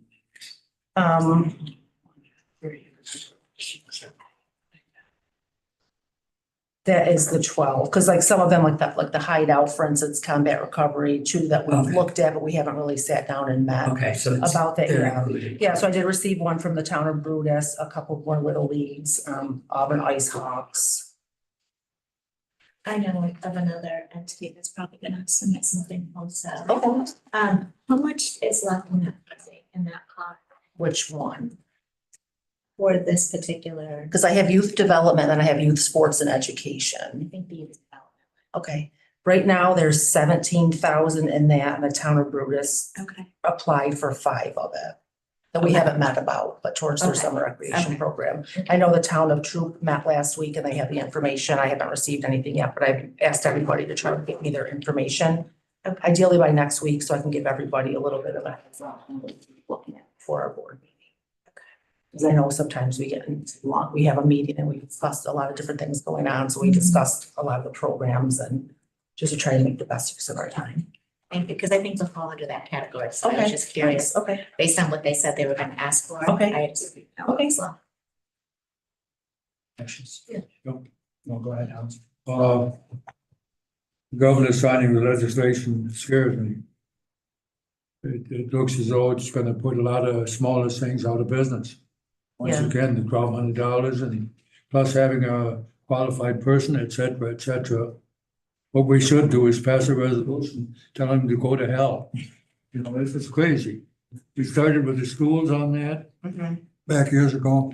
Assemblyman Finch was explaining it to us, you know, just how wonderful this is gonna be. He voted for it. And then he found out, okay, all of a sudden it's just, you'd think one defibrillator per school. Hell no, okay? Every building has to have a defibrillator. The bus garage has to have one. The classrooms have to, blah, blah, blah, you know, just, this is craziness. This is why the state is in the shape we're in, why people are leaving. This is craziness. Thank you. And I know that has to be, I think, within a 3-minute brisk walk to the AED, because I know I'm involved in my local Little League and we're not able to use the schools because it has to stay where it is. And so we have to, and we're not close enough where the boys play Little League to the school to be able to access it. So, Being a controlled player. yeah. If I can, I'm just gonna piggyback on Hans. Again, here is state mandated requirements that fall back onto the county. And, you know, this is crazy because now you have to have somebody that's trained on site the entire time. Let's just use, for example, a Little League, pick whatever town you want to pick it. You know, now, you know, most of the Little League stuff is all done by volunteers. You know, now you're gonna have to have an AED that's in a controlled environment. You're gonna have to have somebody that is trained. They don't do it for free. Right. And then you gotta 4-hour send them, training, I believe. yeah, and then you gotta send them to the school. I think sometimes Red Cross, they do the training and, you know, the instructor gets paid. So I just, again, it's not that we can do anything about it, but I just find it horribly, you know, disservice to, you know, the small towns, small, you know, things that we do for the youth. Start making mandates that they don't want to fund. It's just, to me, it's ridiculous. Is that something you see possibly working out with like local fire departments or local? Well, we're hoping, so I villages know. and towns that can do it with their youth programs and keep everything local? That's what we're trying to do. I know, like, I can speak to Weedsport, for example, like with our Little League, we have a good relationship with Town of Sutton Fire Department. So they're gonna host all the training for like the 6 different town communities on doing the training for the AED or first aid, wherever it needs to be, because I believe a couple of the members are actual trainers who can put that on, so they're willing to do that. And I know that we also have like, we host like a Twin County Soccer League, and there's also flag football. So we've talked about kind of going in and sharing the cost of that. So all of the Maybe it's the same way. Yeah. You got T-ball, soccer, you know, Little League baseball, you know, field hockey. You know, you got 5 different events going on, you know, 5 nights a week. You know, where are you gonna? When it comes to sports, I don't know if it's something, and again. it's sports teams, anyone that has more than 5 teams. Right. And that's just basically sports. covers. You know, like the church camp down on Owasco Lake. They have a program down there now. I know, you know, that the youth program, do they, you know, are they gonna be, obviously they're gonna be mandated also. You know, I mean, you got Boy Scouts, you got Cub Scouts. I just think it's opening Pandora's box as far as, you know, making it mandatory, signing the law says it's mandatory that you do this. Well, where's the money that's gonna do it? That's the question. Yeah. This county and everybody else should be asking. We had, I think a lot, I've started, when I looked into it on the state's website, it was signed at the end of November. And I think a lot of the local agencies that reached out just found out about it like the first part of February. You haven't identified any. No, I haven't looked at that. I know I reached out to our contact at New York State OCFS, just because, you know, it's a state mandate now, just inquiring if the state was considering giving youth bureaus, for instance, more funding. If they're requiring our programs to have this, I would like to think they would consider funding, giving us more funding to be able to allow for this to happen, but. And just so you know, AEDs have an expiration date. It's not a one time, it's there forever. The batteries and the pads, right? Pads and batteries. It's maintenance issues, yearly training. Yeah, Every it's, year. yeah, you train every year. I mean, you know, they're saying somebody has to be a trained person had to be on site, you know. They should make it the responsibility of officials. Yeah. Anyways. Is there a date of compliance for this? I'm not sure what the date of compliance is. I know like for Little League, for instance, they'll get started in April. So I know that our local Little Leagues are trying to get this done before the season starts. And they have to submit an implementation safety plan to the state, how they're going to get this done. Yeah, I'm just curious what the state is mandating. I have to look it up to see what the compliance state is for that. Okay. Because maybe as legislator Anna said that there's some grant money that can kind of be looked into before the compliance date. I mean, generally, they give a little bit of wiggle room for compliance. So maybe looking into that. would be helpful. Okay. I have two. The first one I have, so I'll speak up. The Growing Hope event, is that open to the public and? Yep, it's free for students. It's $10. Okay. There's a full agenda and I can forward the agenda. It's, Yeah, I might- for We the have agenda. It's from folks- 8:30 to 2. And it's mostly folks in Cayuga County, correct, from our region? Yep. Yeah, I might actually Okay. run down there. If you forward to me, I'll Okay. like an opportunity. Yeah, I know I know our employment and training office is going to be there. There's gonna be speakers from like Cayuga Milk Ingredients, for instance, different businesses trying to encourage youth going into agriculture. And then the other question I have is about the Micron subcommittee. It was stated here that the events are being planned for 8th graders, Cayuga County school districts. My district is an example of three school districts come Oh, in yeah, my that's right. district. Yeah, And one's okay. in Wayne County, which is like Uh-huh. literally a mile across, but it's all Fairhaven and Uh-huh. most, Victory and Mhm. Sterling. And the other half of Sterling and even part of Ira are in the Hannibal School District. Oh. Is anything being extended to, is this just for if you're in the school districts in the county or if you're a resident of the county? I guess is my question, if it's something that you thought of at all as far as. I know when they've Just met, students. I don't know if that's come up actually, because Red Creek is one of those districts. Jordan Elbridge is one of those districts. I know we invite them when we do our student government day for Right. that, for that very reason. I can check. I don't know why it wouldn't be Yeah, if something you we could could do look that, into, I because I think don't think it was something- very costly and based on I think the program can serve or teaches, I think it's a group of about 45 students at a time is what they can handle. It'd be So- nice to at least reach out, if it's something they can kind of at least reach out to the school district. Yeah, I believe that's what- Identify kids that are in Cayuga County that Mhm. would be able to attend or be qualified. I can actually comment and answer probably what you're looking for, Okay. because I'm on the Micron Workforce Okay. Development Committee. Okay. So yes, the intent is to hit as many schools within the entire county as possible. So the answer would be yes to that, and it is a very inexpensive cost that we do that. But your school's outside My of the son's county. outside the county, but like my son's not in 8th grade, but Right. where I live is obviously, there's no school district in Sterling. It's in the county. It's in Red Creek, which is like a mile outside the county or 2 miles, whatever it is, in Wayne County. Yeah. But it's outside the county, but it's all Cayuga County resident. Well, a lot of Cayuga County And that's what I'm residents there. thinking, if they're a Cayuga County resident. Right.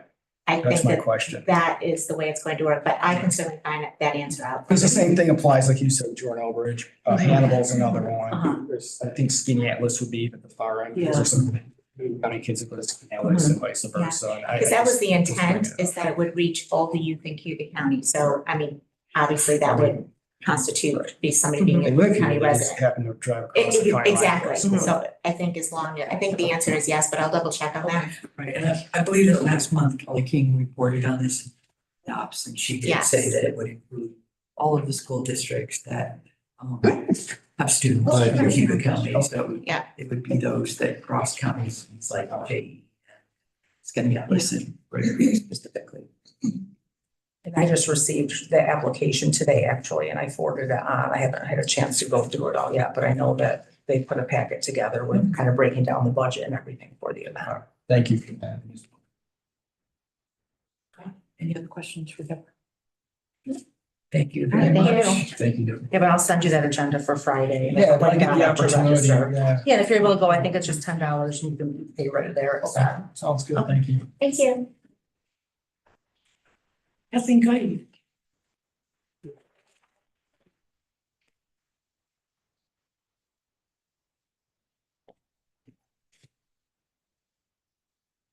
Thank you. Hi. Hi.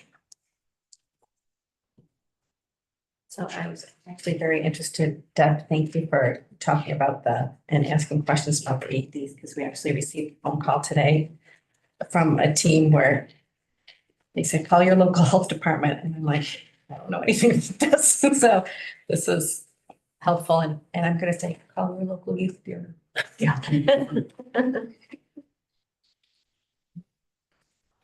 Would you like me to talk? Would you like? Oh, yes, if you can start your updates and as we move through some coffee here. Okay. So the highlights, you'll be hearing more about this, but WIC is 50 years old this year. That's pretty great. It's really served thousands of residents of our community and made lots of referrals, and we hope to have, we've never really had an open house, so we may try and do that at our current location to try and help celebrate that. Lead poisoning, lots and lots of activity going on around lead poisoning prevention. So I wrote down two newest grants. One of them is in the resolutions today. So we're looking at having a series of lead prevention programs, which we hope will really collaborate well together and bring down the numbers of lead poisoned children in our community. And we really hope to see some of these numbers change within the next few years. We've got our program for a child who's been poisoned and their blood lead level is high, to go into their home, identify the source of the lead poisoning, whether it's their primary home, grandma's house, daycare, wherever it happens to be, and work with the property owners to remediate that problem. We've got our lead poisoning prevention plus, they call it, for anyone in the county who lives in a home built prior to 1980, with priority given to children within the home, where we can go in, whether it's a rental unit or owner occupied, and identify sources of lead. New York State passed Public Health Law 1377, which is targeting communities that have been identified with high levels of lead poisoned children and older housing stock. And this is to provide funding to reinforce the rental registry for rental units that are 2 or more and meet other criteria. We're actually just yesterday got some detail. We have a lot more questions. There's a lot more information that we need to discuss and learn about and how this program will be executed. And then as a local health department, we applied for and received a letter that we've been awarded, but we don't have the details of it yet. It's called Leading in Lead Prevention Program, which we applied for to get some money for property owners of rental units to be meeting qualifications, which we don't have the details of that yet, to help with money to replace windows and doors so that it is easier to replace what the likely sources of most of the lead poisoning may be, and it's often those friction areas. Just gonna ask that question because it's lead or doors and windows that are focused on replacement. That's because those are. Yeah, so lead paint the high was such a well-used and a really great quality paint, right? So it's on most older homes, right? So yes, it's in part, just the common banging that open and shutting the door will do, and lead dust in our community tends to be the primary cause of lead poisoning in children. It can be other sources as well, but that tends to be the situation. Do we have older home stock that still have lead pipes, water pipes? And does that cause any leakage of lead? That's something that's been looked at, and our environmental health director is better versed than I am in this. But that is looked at. So schools a few years ago had to do water testing and not lead in the drinking fountains and the water that they cook with. And we know that the city has been doing some assessments about pipes and I believe that there are other communities that are in process of doing that, but lead pipes can be a source. It depends on the quality of your water and degrading, right? So like Michigan, that was the cause of massive lead poisoning, but it was because of the corrosive of the water itself on pipes. But you're right, and that can be. So you don't know yet whether you're funding, well, you do know that your funding is for windows and doors only. Yes, it will not be for pipes. It will not be for pipes. But I'll get you some information about what we do know about pipe replacement. I don't know if there's much for the individual home. I think municipalities have some obligations, but that may not go up to the door of your personal home, for instance. Children and youth, we've got preschool nights, we're getting information out about that, working with play space. There's some special programs like for picky eaters, et cetera, developmental delays, early intervention. The New York State has completed their development of what they call the EI Hub, Early Intervention Hub. It's a new database that our program is required to use. So our service coordinators are starting to get trained. Service providers have trainings and we want to go live in June with this. And many of you may be aware the CDC made some changes to their recommendations and now have some respiratory virus guidance. New York State's going to send out kind of their summary version of identifying that, yes, they've already identified that, yes, we follow CDC guidance, and that's what we do. We had some good calls. We still do a monthly community call that had started during the peak of COVID-19, and good conversation yesterday. Yes, respiratory diseases are still an issue. It's really common sense, right? Stay home when you're sick and stay home for 24 hours until you are fever-free without the use of medicine. One of the things, we're certainly still seeing some COVID, still seeing some flu, still seeing RSV, but strep throat is like jumping through the roof right now. And mostly amongst school age children, but amongst adults too. So that is something for people to be aware of, that if you're not feeling good, they may need to be doing that as well. That was informative for us to learn about that. The early intervention preschool resource note. Do you have a flyer for that? We did. Can you email it to me? Absolutely. Oh, that'd be great. Thanks. Any questions, any more questions or discussions about? Had Cuddy's report. Let's go to your resolution, HH1. HH1 is a request to create and fill a fiscal manager position in the health department. We will be looking to, we have our director of administrative services who is planning to retire at the end of June. That position will be vacated. And this is a newly created job title to better reflect the duties as well as to fit in an overall scheme down the line with the fiscal department, eventually, adopting under their umbrella many of these fiscal positions. I'm sorry, we got put on the table. You got it. first, but Same job. Same job, different title. You got it. What's the Can I have a salary on motion that? to put it on the table for I'll put a discussion? motion for discussion. I'll second. Is a grade 5 non-bargaining with a starting salary of 67,86. And this is not a change, this is a neutral grade. It is budget neutral. Can I make a motion to amend? Is that allowed? Or further discussion or, well, Well, if we can have the Oh, discussion I'm sorry. and then know what we're. So- What you're we're gonna move amending. to. so Yeah. it does not dissolve the prior position. It's a create and fill, so technically at the end of this, there's still 2 positions open.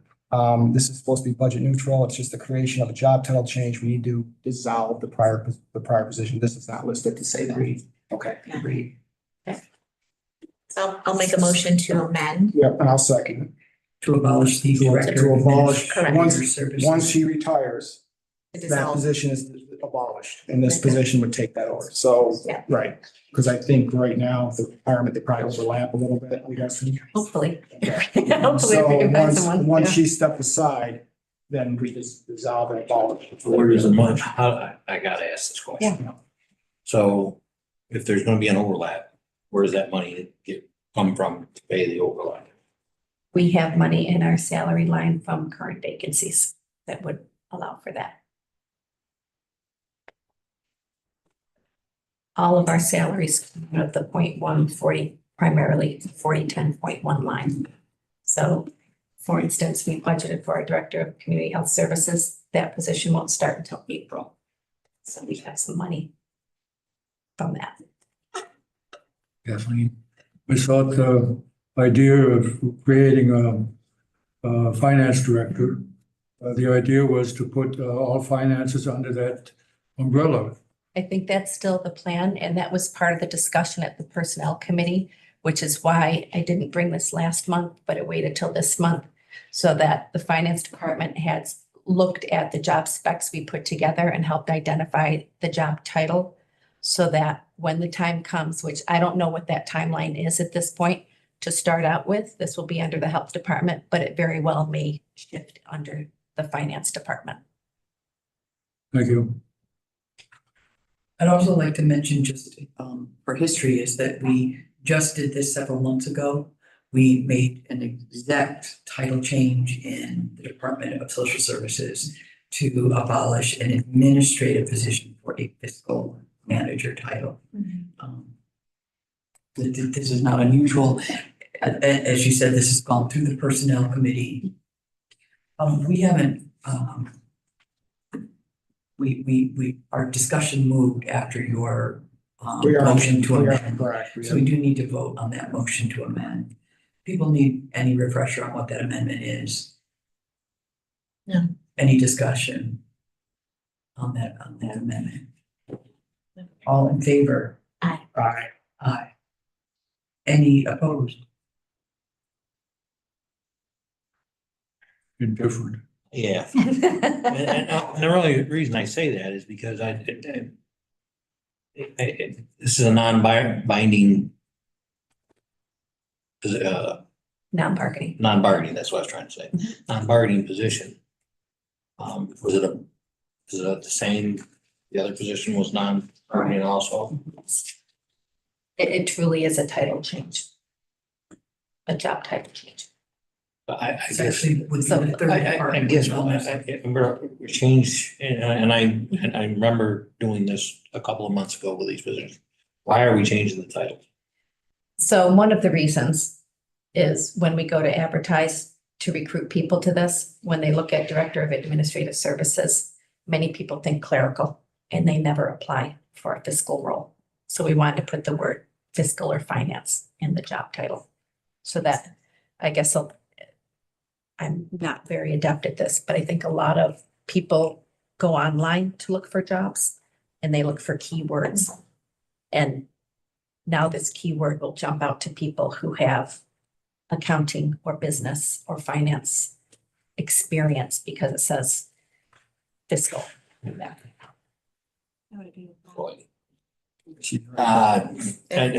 saying I you're know. wrong or anything like that. It's a I'm just different like, way than we look. for I don't jobs. understand why we have finance people working under the health department. That's just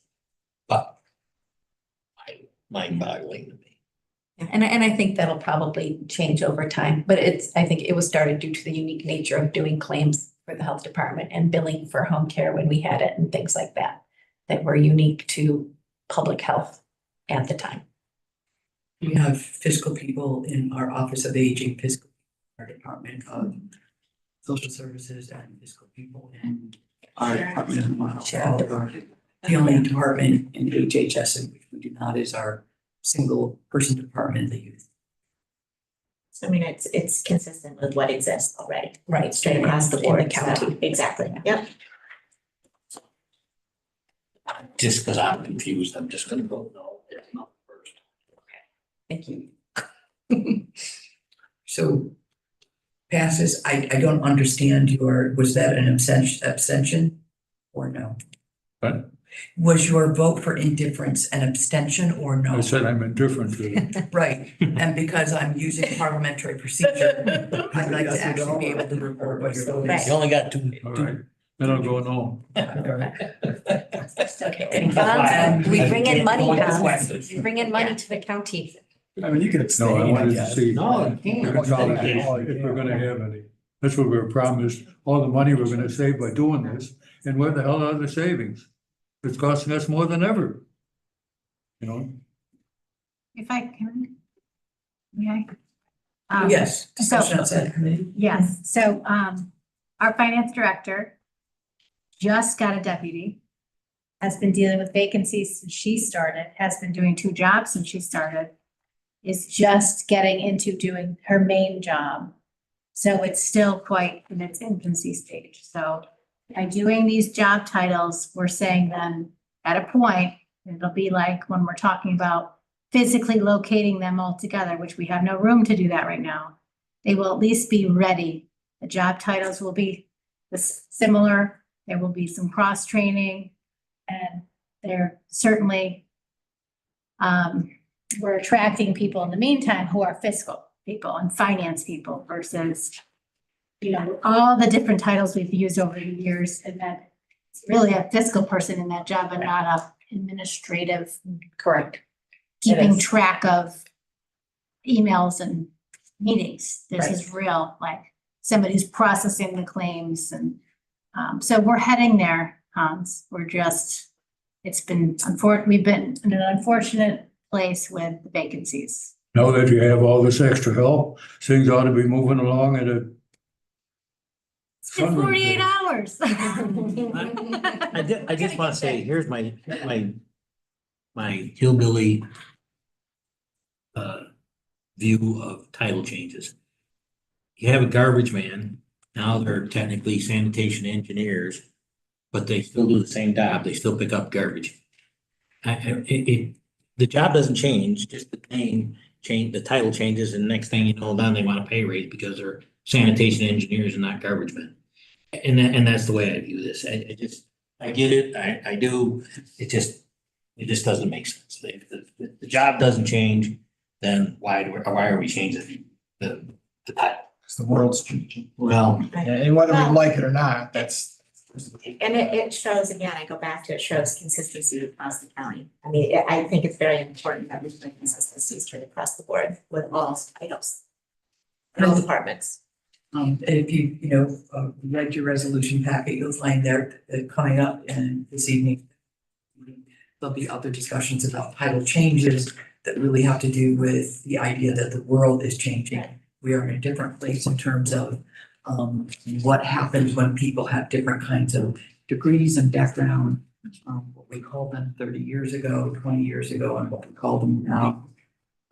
So it's an interesting conversation to continue. HH1 has carried. Woke. Pardon me? It's called woke. Well, I think we voted on the amendment. I think we had. to Yeah, vote we on passed the- it. Right, yeah. Yeah, Thank you. Yep. So HH1 as amended may I have a resolution. All right, motion. I'll make motion. All in favor? Aye. Aye. Any opposed? That's all right. Okay, HH1 carries. HH2 is a request to hire a public health assistant. This is a budgeted position with the health department.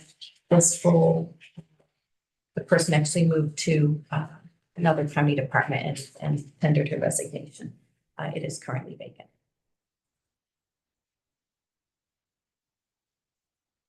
Any discussion? Can I have a motion to put this on the table?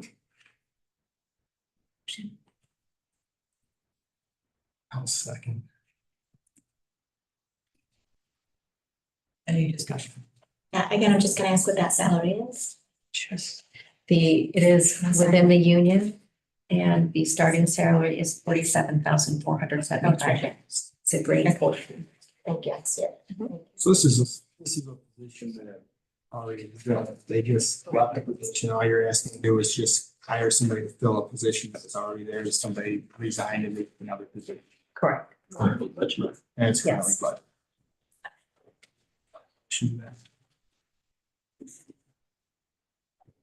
Any other discussion? Okay, hearing none. All in favor of HH2? Any opposed? Carried. HH3 is the request to extend the funding for the lead rental registry program grant from New York State, $566,000 a year for 5 years. I'll make a motion. Second, Move. thank you. Any discussion? Significant grant, congratulations. And it's just over 5 million each year. 500,000 each year. So Yeah. it sounds like we have a real opportunity to make a significant dent in our housing quality and relief of lead. Absolutely. So How do you identify structures as far as for use in this grant? How do you go about it? So this particular funding is used for 13021, which was considered a community of need based on the age of housing and our lead poison children amongst other criteria, I think that were That's right. used. You can explain the terms. So the state is, to the best of our knowledge, putting together a database. We know the city has some information. One of our jobs is going to be looking at these, verifying information, and then contacting property owners. Based upon the age of the residents, correct? Correct. Okay. And the number of rental units within that building. Is this restricted to the city of Auburn or? Right now, it's strictly 13021, but it may be extended depending how things go. That's up to the state, not the county, correct? Or That's my understanding. Is the city putting any money in this? This is all state money. No. I'm sorry. City. Oh, the city. The city will be working with us to do this. So of course, there's Senate Aurelius and Troop, some of that for 13021, but you're right, the majority is funded, our city population. Is And the city putting any of their money in it? No, This is But- 100% funded by I the was state just of New gonna York. say, though, it's correct? a grant. We're just They're- overseeing it. So we're being, should not be. we're being a reimbursed cost for any to money us. that we incur. Correct. Correct. Yeah, Yes, It's a difference. sorry, Yeah. yes, there's, Absolutely. yeah, the city would put in, it's 100%. Correct. Reimbursable, yeah. but we are working in partnership with them, so a part of the team. Any other discussion? Hearing none. All in favor of HH3? Aye. Any opposed? Thank you. Thank you. And our final resolution for today is a request to purchase a vehicle for the health department, which was funded in the 2024 budget. And we should put this up today. Second is for discussion. Is this a replacement? It will be typically, once we get the new vehicle, And you one take is one out of circulating service. off, and generally there's one or two that are ready to come off. And that happens. And the motor pool helps us identify which vehicle. What are you buying? You know, yet? We do not know. Amanda's going to, Amanda Gray's gonna look to see what's available. It just goes off the state bid. I see. Correct. You're looking for a car, correct? We'd like to get a mini SUV. That's worked well for us.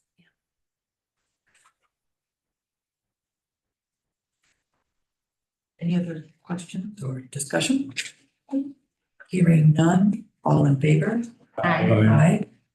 Any opposed? Aye. HH4 carries. Yeah.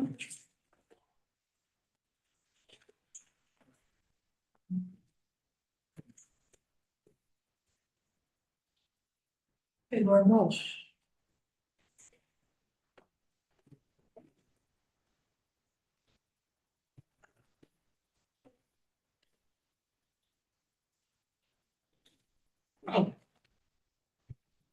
So you have no updates in writing, but I'm hoping you have something for us. I do have a couple. I was on vacation when the computer report was due, but we continue to struggle with vacancies for social workers. We had another month with no applications whatsoever. I think it's been about 6 months that we haven't received any applications at all. One thing that I'm doing is working with HR, similar to what VSS did with one of their positions is to go through the health program so that social workers don't have to take civil service exam. So there will be probably a resolution moving forward in the future to be able to do that. Hopefully we can draw some more applicants from that. Hopeful with graduation coming up, maybe sometime in the next couple months in May, to see if we can get some fresh new social workers graduating that are interested in the position. But we're gonna go to a couple job fairs too, just to see if we can recruit anybody from there. One at SU, one next week at CCC, so. Hopeful. We've increased our, we're paying for some more ads to be posted to hopefully draw some people that way, but we're trying everything that we can. But we still have 4 open positions currently for social workers. Just in general, just seeing an overall increase in the intensity of some of the mental health cases that we're seeing, and that's, out in the community, but also in the jail. We noticed huge increase in people who are they're ordering 7:30 competency evaluations on. That's happening a lot more within the last year than it probably ever has. We had 4 people that were in a hospital for restoration. That's a lot. That's really expensive. One person just got out with another person waiting to just got approved and will be going in. So that's, you're talking like $1,300 a day per person in the state hospital. I will say we have exceeded our budget line for that. So there will be a resolution coming forward with a revision to the budget to be able to pay those bills. It's really hard to plan too, because you receive no information from the state hospital on the individual as of progress or when they're thinking the person will be discharged, until they're ready to discharge them. And then they let you know that they're gonna be returning to the jail, and we have to plan for that. Used up your 2024 budget already? Yeah, it's one of those things, we've just budgeted $125,000 kind of across the board every year, because it's just really hard to plan what it's gonna be. What's your typical range? Sometimes it's under, historically, it's been, This is March. this is, yes. Yes, And there's we no just way, received a new there's no bill for way to that. understand where this is gonna project out or what the cap would be. There's nothing, it's just, we get the bill, we pay it. Right, and in the past, it was a shared expense with the state, so the state used to pay half for OMH clients, and then we would pay the other half. Now it's full. 100% on us. Yeah, county costs. Another one of these unfunded state. Yeah, OPWDD does pay for 50% still of their hospitalizations, but OMH doesn't. It's 100% county cost. So we're gonna eventually, very hopefully soon have, this person really does need to go to a hospital, that we'd have 4 people back in there. But then it's hard to project when they're gonna be discharged from there. So I just wanted to put that on your radar, because I know I will be bringing a resolution forward to adjust that budget for us to be able to pay those bills. That's all the updates I had. You have 2 resolutions, HH 5 and HH 9. I think I just have one, right? One? HH 9. Yeah, HH 9. HH 9. Yes. So HH 9 is to authorize the creation and filling of 2 full-time supervising staff social work positions at the mental health center. So just my best way to describe this is, we have 3 supervisors at the mental health clinic. All were in 3 different titles. One of those positions became vacant due to that person actually being promoted to the deputy position because the deputy of mental health retired. So I met with the personnel committee, and what we talked about is making those positions, all 3 supervisors, in the same title, which would be a higher grade than what 2 of those positions were. But they all do the same amount of work. It actually probably should have been looked at sooner, but having one of those positions become vacant, it was an opportunity to look at those supervisor positions. It also allows a little bit more room in there to also have possibly like a middle position. So there's room for people at mental health to really move up and be promoted, because they're really there really wasn't a lot of room there. The head count will be the same as what we budgeted for in the beginning of the year. So one of those supervisors that was in the, what's that long title? The Supervisor of Family Behavioral Health Services, we're gonna abolish that position. That's the person that moved into the deputy position. And we would, hopefully promote a staff social worker into that position. And then the fill behind is for that, to fill behind the staff social worker. And then the other person that was in the senior staff social work position would then be promoted to a supervising staff social worker, and we will be defunding that position. With the goal in the future to be able to promote a staff social worker into that position, but we don't have the staff to do that right now. We have, like I said, 4 openings. If we move one of those people into a supervisor, we'll have 5 openings, and we really can't afford to move anybody else and move their caseload and whatnot now.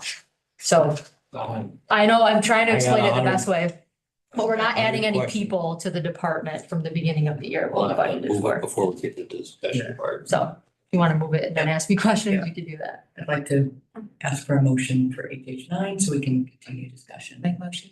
I'll second it for discussion. If you want to see it. It is written in there that the one position is defunded, and another position is abolished. Yeah. The defunded position doesn't go away. Are you saying that could be revisited in the future? Yes, so my goal would be to come back eventually to ask. And ask for funding to hire for that position. So so you're adding 1 position, not 2. At the numbers. So I'm not- Right now, the numbers are 0, but you're leaving 1 unfunded, right? Right. Right. So am I following this right or am I wrong? I'm lost now. No. So you're saying, so when all of this is said and done, there will be no more bodies at mental health than what we initially. You'll have no more budgeted for. positions, even with the unfunded position. Correct, but my goal eventually would be to just promote a staff social worker into that position. So again, not moving another person into the department, hiring another additional person, but it would just be promoting them at a higher salary. I'll let Mark. So. So we're just moving somebody up into a supervisor position. But yet we don't have any people to supervise. Oh, we have people to supervise. Are you saying you have 4 people? 2 of those positions are brand new positions that are because of our grant. So we have a new grant, the SAMHSA grant, that we're moving people into the school districts. There's 4 school districts, Weedsport, Cato, Moravia, and Union Springs, that are gonna have a therapist co-located there. So in order to move them into the schools, we have to be able to fill behind them to take the cases of the other that they would have had at the clinic. So those are 2 brand new positions that are grant funded. We have 2 vacancies, basically, for our clinic. If that makes sense. We have like almost 20 therapists at the clinic, all different degrees, needing all different levels of supervision, from weekly to twice a month to once a month, based on the licensing. So there's a big need for supervision. And it's a requirement that they would be able to have supervision in order to gain their licensure and earn their clinical license and whatever else they need to do as far as that goes. So the promotions don't add any more to the budget, correct? Correct, because we have You're vacancies in order eliminating- to be able to You're pay for the eliminating increase. positions to counterbalance the promotions. Right, it's coming out of our salary line because we have vacancies in order to cover the cost. It's only a little over $5,000 difference that we're talking about with the promotions. So at some point in time, let's say we have a mad rush of social workers get hired. Mhm. Are we gonna fall negative in your budget line because we promoted somebody? No, not at this point. We would be able to cover it because we've had 2 months without 2 social workers, and there's those What about positions. following year? We'd have to budget for it the following year, yes. Questions outside the committee? The one thing that's unclear is, you said it would be your goal to eventually promote someone to senior staff social worker. But if you did that and then asked for a fill behind, you would be. Right, but my goal would increasing- not to be asking for a fill Adding behind. position. Right. That's my point. Yeah, but you're not planning to do it this year, but you. But if I did, I have to It depends on our hiring. It depends on if I get the staff social workers that we've been trying to hire. If I get those, then I would like to promote somebody into that. But not asked to fill behind, Correct. because that would add to the body count. Correct, Okay. correct. Well, I'm confused because it says, Mark's laughing because he's like, I'm confused too. It says creation of 2 supervisor staff worker positions. And then it says, you're gonna abolish the supervisor of family behavioral, so that leaves from 2 now down to 1.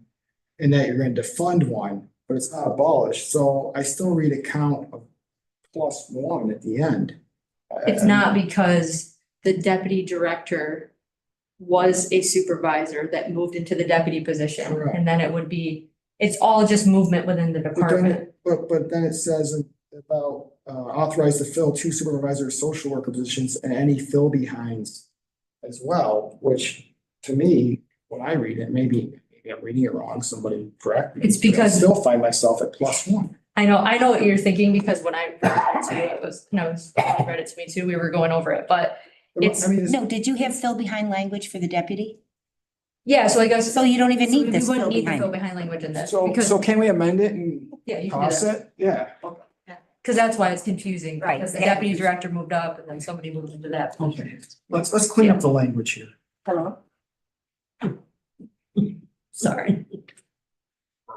I tried to explain it the best I could. That's okay. You did well. We're gonna clean it up.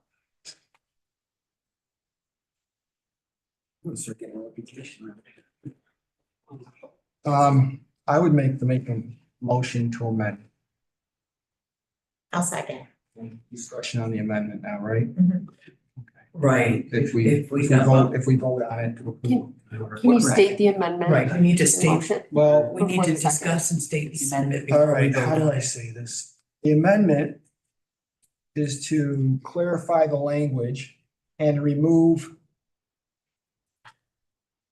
We believe we're removing the In the third. the third to last resolve The fill is the fill behind language. That Yes. paragraph is to be removed. The paragraph currently reads, resolved that the Director of Community Services is authorized to fill 2 supervising staff social workers and any fill behinds. I'm just looking to remove the and any fill behinds language. Yeah, we're not removing the paragraph. Correct. We're You don't just need to read doing the the fill paragraph, just get behinds, rid the of the 2 fill words. behinds. That's all. Correct. Okay, so we have an amendment on the table. For the third to last resolve to read that the Director of Community Services is authorized to fill 2 supervising staff social worker positions. Period. Period. On that one, actually. We have another, an English major. That brings my math back to. Oh, yeah. I guess. Does that make And sense? one, I'm sorry, I'm not. No, trying to no, be a it's pain fine, about whatever makes it- what did you just say? So that brings my count back to 0. Oh. Because of the defunded position and then Yeah. the gone. Yeah. Right, whereas I was a count also. Any discussion on that amendment?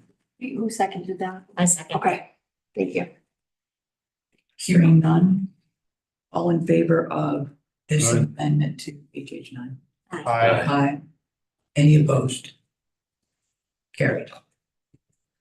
Yeah, vote on it. And we gotta vote, yeah. Right, you gotta follow. Thank you.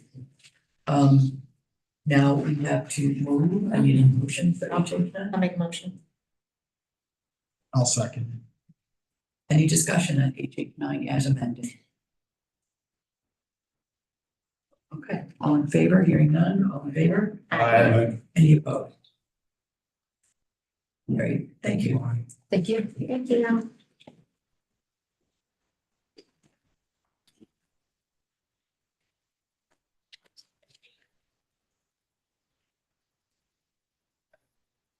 Christina?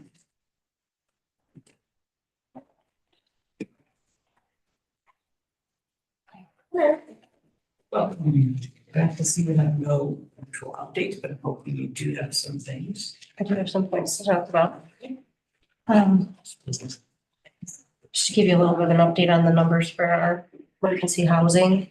111 singles and 37 families as of last week. Wait, sorry, can you say it one more time? 111 singles, Okay. individuals, and 37 families. Okay. So we're kind of hovering a little bit down, but nothing drastic. definitely seeing a variance day-to-day based on emergency housing due to the cold weather. So some nights we have not had cold weather, some nights we have, so that'll tip our numbers a little bit. But as we start going into March, we'll see less of both nights, and so our numbers drop a little bit. Have had some success with some permanent housing options for folks, for families as well. It's nice to see. And I talked about last month, trying to give you an idea every month of the outside folks that were housing in emergency housing.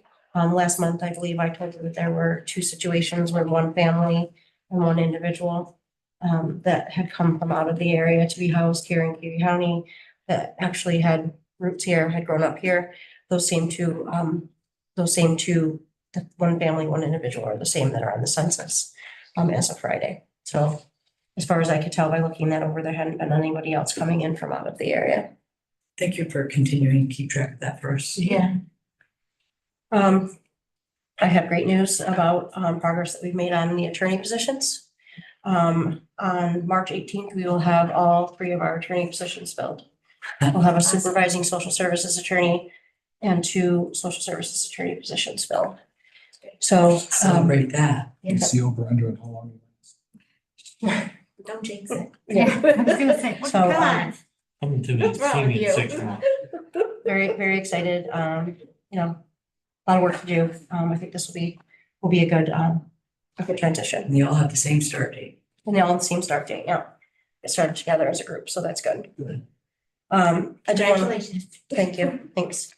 I also wanted to let you know that I'm going to be, we've been working actually already with the state to try to put together a plan for us to take advantage of a rent supplement program. There's an allocation of $268,000 that's being offered to counties that submit a plan to be approved by the state that would give rental assistance to individuals and families who meet a number of threshold categories around income. They have to be experiencing homelessness, and their household income has to be no more than 50% of the area mean income based on their family size. What was that again? I'm sorry. 50, what was the? So the income of the household cannot be more than 50% of the okay. area mean income. Yeah, thank you. Based on their household size. Yeah. And the household isn't allowed to spend more than 30% of their monthly income on rent. So there's a lot of considerations and, specifics to the program, but we're going to be, there's a WebEx that we're going to be attending later in the week to give us some more information about this. And we'll also have a call with Oswego County, who has an approved plan by the state already, to kind of pick their brain about, what's in there, what has worked for them in submitting their plan.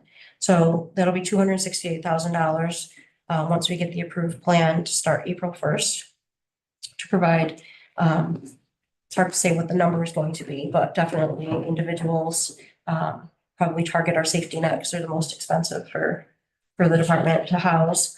And that's 100% grant. That's not a matching program or Right. anything, correct? That's It's an allocation. it's an allocation. When it's gone, we're done. Well, and we've been given the information by the state that they anticipate this is going to be continuing year to year. Well, So we don't have to spend more. The county doesn't have to spend more than 268. Once we get the 268, we distribute it, and when it's done, Distribute it, it's yeah. done. And I guess you bring up a point. So if we burn through the 268,000 and we haven't gotten grant money. Then they won't, right. So we're not gonna be able to No. give these people, so they're just, To be continuing it? Well, that's why we had asked the state that question about, like, what's the anticipated kind of trajectory of this grant money? And they're saying that they're saying that it's going to continue on. And this is the allocation for the year, starting April 1. And they led us to believe that next April 1, we would have an allocation. I don't know if it would be 268,000 or if it would be more, but that was one of our hesitancies, but they reassured us that that's not something that they're anticipating. So in other words, So you're able to make application annually. You're not guaranteed the full 268. However, Well, I think it depends on, you are able to apply annually. right? yeah, we will be able to apply annually. Once we get the plan approved for this year, I mean, we would retool our plan. I think we would need to definitely submit our outcomes, how many people we've served, what is it looking like? So I think that, you know, the state understands that it's very difficult for folks to find rental property that meets their income. You know, that is, it can be so expensive to rent.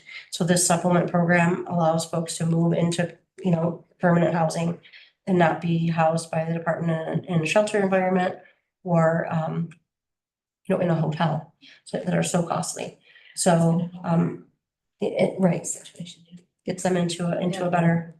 50% of the median income. What's the median income?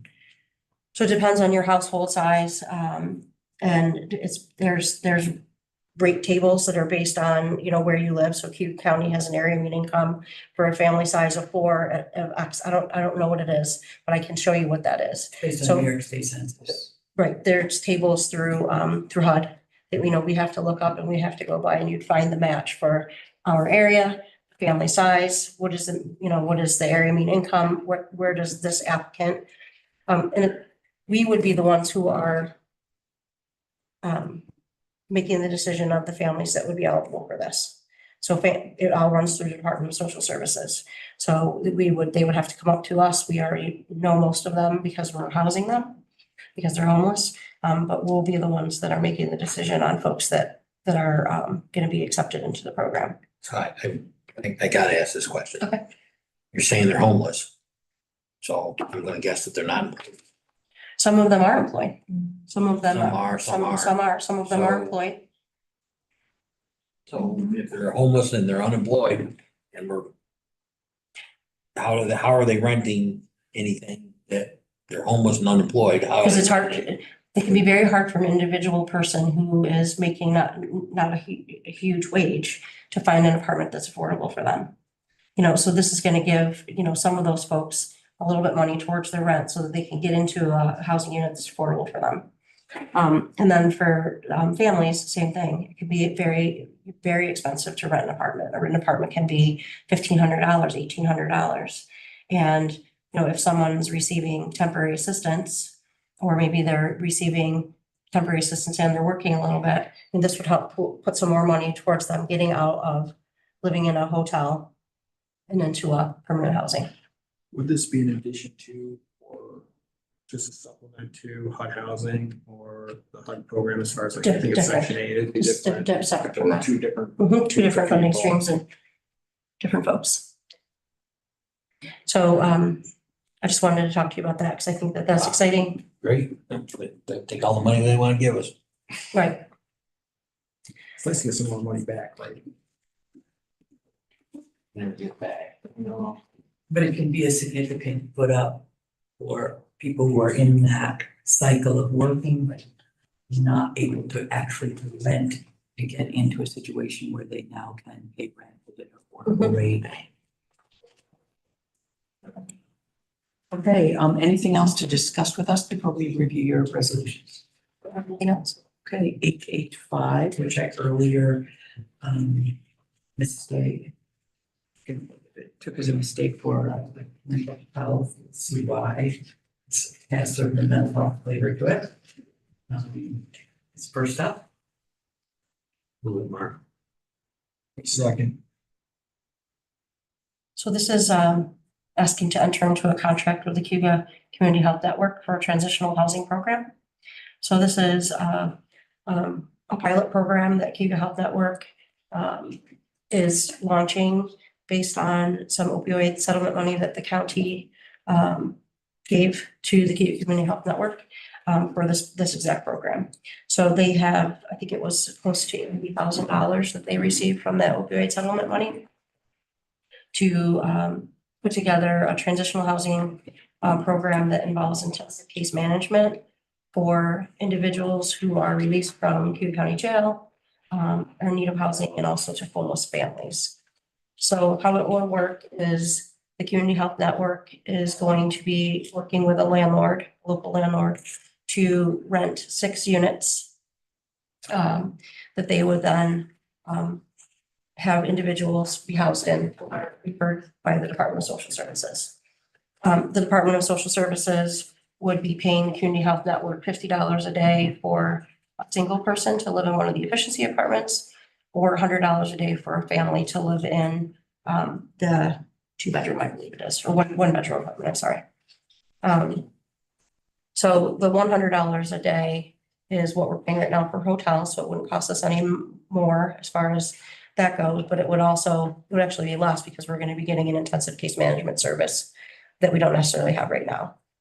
$50 a day for a single, less than we pay right now for Chapel House, it's less than we pay for any of our housing, the hotels. And I think the goal of the program is for folks to move into this transitional apartment, and be given intensive case management over a period of about 90 days, maybe a little bit more. If there's something that they need to move into at the 100th day, they can stay for an extra days, but the goal would be to get them in and out within 90 days into their own permanent housing. The case manager is going to be working with them daily, connecting with them, helping them with filling out applications for housing, connecting them to all of the supports that they may need around, some of the other life supports like mental health, substance use services if they need that, job, everything that's available to them for support services. Is the county jail involved in terms of identifying those who are released would be appropriate for this program? Yep, so They partner with the county health. So we're going to be partnering with the transition coordinator at the jail to identify folks that are coming up to be released. And hopefully those will mesh with the openings of the apartments. If there isn't somebody that's going to be being released from jail, we would target another single individual so that we don't have something sitting empty. But some of the responsibilities of the ICM, like I talked about, were daily wellness checks and, random checks as well, connecting them to resources, assisting with applications, landlord negotiations. I think that, they're very excited about this. I mean, they're going to furnish the apartment. They're going to kind of get folks set up with a little kit to move along from the apartment into their own permanent housing. And I think this is something that we haven't done before, but I think it's worth a shot. If it moves, some folks out into permanent housing quicker, I think that's what's going to be a win. Can you remind me what it costs per night in a hotel? Anywhere between 95 and 110. Okay, so even like this $100 for 2-bedroom, in some cases, is gonna be less than what we're paying. Yeah. In intensive case management, it's costly. Yeah. So, For sure. My question or concerns are, these apartments that we're setting up to do this. Is anybody looking at these? This isn't like, some guy's got a, 5-bedroom house and he's renting, 1 room for, as an apartment. no. Because I know that goes on. Yep. So I'm that's hoping that's not going to be the case. So when I talked to Sherry Weiss, who's the director of the Community Health Network, she went out and observed the apartments. She went to walk through all the apartments they were getting. She thought that they were very nice, that they had been set up. They were clean. So she felt comfortable that they would be a place that people would be safe, that they would have an appropriate place to stay while they're in the transitional program. That's my concern. And having someone be in those places almost daily, is going to help us to make sure, or help to make sure that they stay taken care of, so that within the 90 days, someone else is going to be transitioning into them and there isn't going to be some huge cleanup. So what's the average rental of one of those I apartments? can show you disasters. Do you have any idea? For the efficiency, Yeah. Getting paid $750. I'm just curious. I mean, I can tell you, but I think that it was going to be like 900, I think. And then the more for the 2-bedroom. Okay. I was just trying to get an idea of how much this is gonna really contribute to the overall, monthly rental of the apartment. It's going to cover the entire cost and then give them a little bit more for furnishings. Yeah. Anything that, anything else that the families need. Yeah, that's great. Bedding, they would leave with bedding. I mean, so for that price point per month, I mean, like you said, they're getting, sounds like a pretty substantial nice apartment. And utilities would be paid also. Okay. Great. I just need to rehear what that price point was. There was a So conversation. when I talked to Sherry, I thought that she told me, and I'll have to, if I'm off the mark, I will let you know. I thought she said around $900 for the efficiency, and it was probably double that for the 2-bedroom. That's typical of the upper market right now. And lower. Any other discussions, questions? This For resolution HH5. I mean, this could apply throughout the county, correct? Or is it specifically, this isn't zip code? I mean, it's the transitional housing could be anywhere. throughout the I believe that county, or the- apply for people throughout the county. Oh, or is it yeah, specific? It's. Well, the people that are being housed, Transitional right- housing would be in certain spaces. It would be available for anyone throughout the county. so the apartments that are going to be rented by Community Health Network are in the city of Auburn. Okay. But the apartments or houses that someone could go to rent after moving out doesn't necessarily be in the city of Auburn. It could, right, Yeah. yeah. And any countywide resident is. eligible That's my for the point. It's program. any county-wide residents eligible. For sure. It's just the community health network, apartment rate, this is a fair rate. So. It sounds like it just happens to be the apartments that are available are in the city of Auburn, so. Yeah, That's not not much. like being, it had to A lot be in in the the city of county. Auburn. Huh? There's probably not a whole lot in the county. Well, right, I mean. but I guess if somebody built something out in the county, it was outside the city limits, I mean, that would be. Well, and I think Definitely. that targeting the population that we're serving, most of them Ours. have services in the city of Yes. Auburn, feel Yeah. comfortable. Yeah. In the city, that's where there's more accessibility to Well, public especially if they don't- transportation. I was just gonna say, especially if they don't have Transportation is huge. Yeah, for sure. And support services are here. If they're coming out of incarceration, they may have probation officer that they're meeting with. So I think that, in considering their needs, I think that being in the city makes most sense. I'm just curious, in the apartment complexes that we have basically surrounding the downtown district, is there any sort of collaboration with those entities that would work with us? Or no? To transition folks Yeah. into. Yeah. So the landlord that they're renting from does have a number of units. And I think that Okay. part of the hope is that they will partner and see that people moving from the transitional program, if they're doing a good job, they're doing well in the transitional program, if there's an opening that this landlord has, then maybe they would be able to move into those apartments. But That's good, because when we talk about transportation, that's what I think in my mind, if all their services are, located in the downtown area or in the surrounding area. You got the grocery stores, you got the county building, Mhm. everything they need, and they need to go by Mhm. foot. That's a nice option if there's collaboration partnerships there. Mhm. Okay, great. Thank you. Any other discussion or questions for HH5? Hearing none, all in favor? Aye. Any opposed? HH5 carries. HH6. For discussion. Thank you. A second? And this is similar to the mental health resolution for purchase of vehicles. So we are looking to replace 3 vehicles. This was included in our 2024 budget. Any questions? What are these vehicles used for? So the vehicles in DSS are used by our caseworkers primarily for transporting foster children, going out in the field to do investigations for child protective services, adult protective services. They travel, home visits are required, transportation to different services that they need. So we right now, our fleet of vehicles is supposed to be 21. We have 20 because we had a car that was hit by another vehicle and was totaled. So right now we're working on working with 20 vehicles that are distributed through all of DSS. And what will happen is we're allowed to purchase the vehicles. We get the bid also through Amanda, pick the vehicles that are available. We have sedans, we have a couple of minivans, and the rest are, we have some SUV or the smaller size SUVs. And these vehicles will be what? Depends on what's available. We've asked before for some things that haven't been available. Like if we thought we needed a minivan, one wasn't available, we had to get, a small SUV, but, we may need another minivan because our minivan gets used to transport, a larger family. We have a transport aide that drives all the time and she uses a minivan. Actually, take that back. We have two transport aides, one full-time and one part-time that drive a lot. So we may get another minivan.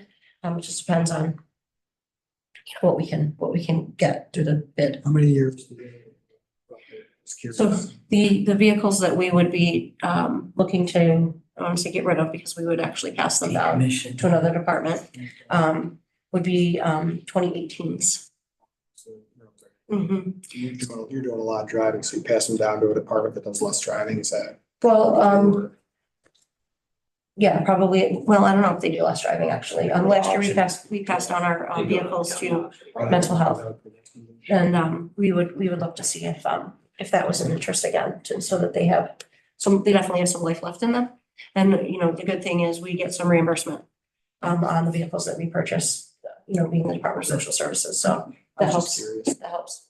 Did you say, did you say you're looking at 2018 vehicles or you're looking at? That's new what we're vehicles? looking to do. So To if get we rid got of. new ones in, we would get So rid you're of the brand new 20. ones. We would get rid of the 2018. 2018, but to purchase. To purchase ones, yeah. If that makes sense. Okay.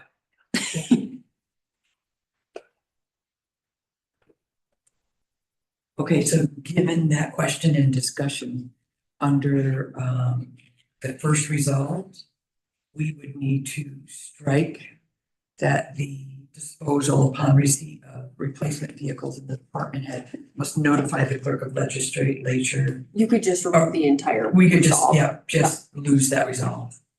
Wait, where are we? Wait, where? what are we The doing? very first resolve on HH6, given this explanation. This resolve I is don't- not, I'm looking at the wrong one. Yeah. I'm looking at the. you're looking at the whereas down, go down to resolve, Oh, okay. And so what are you suggesting? striking the first resolve. Okay, the entire thing. Yeah, I had the wrong understanding of where the vehicles were Okay, coming after this. okay. It was for a different. Gotcha. So, Yeah, yeah, we have had vehicles go to auction in the past when they were very, very, they need to be disposed of. I'll go 3 for 3. I'll make a motion to, I'll second. and the amendment would be to resolve to. eliminate Eliminate that first yeah. resolve Strike there. the last. Strike it. Yeah.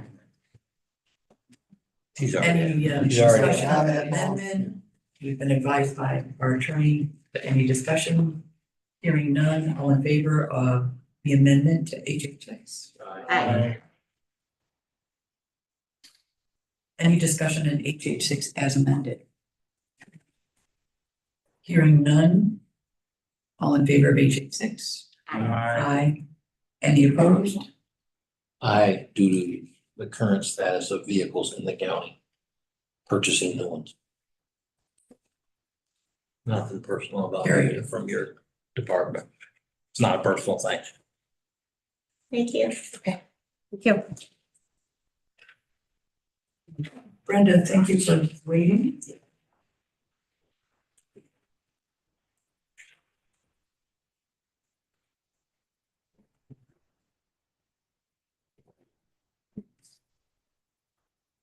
And thank you for your report. Is there things you'd like to highlight for us?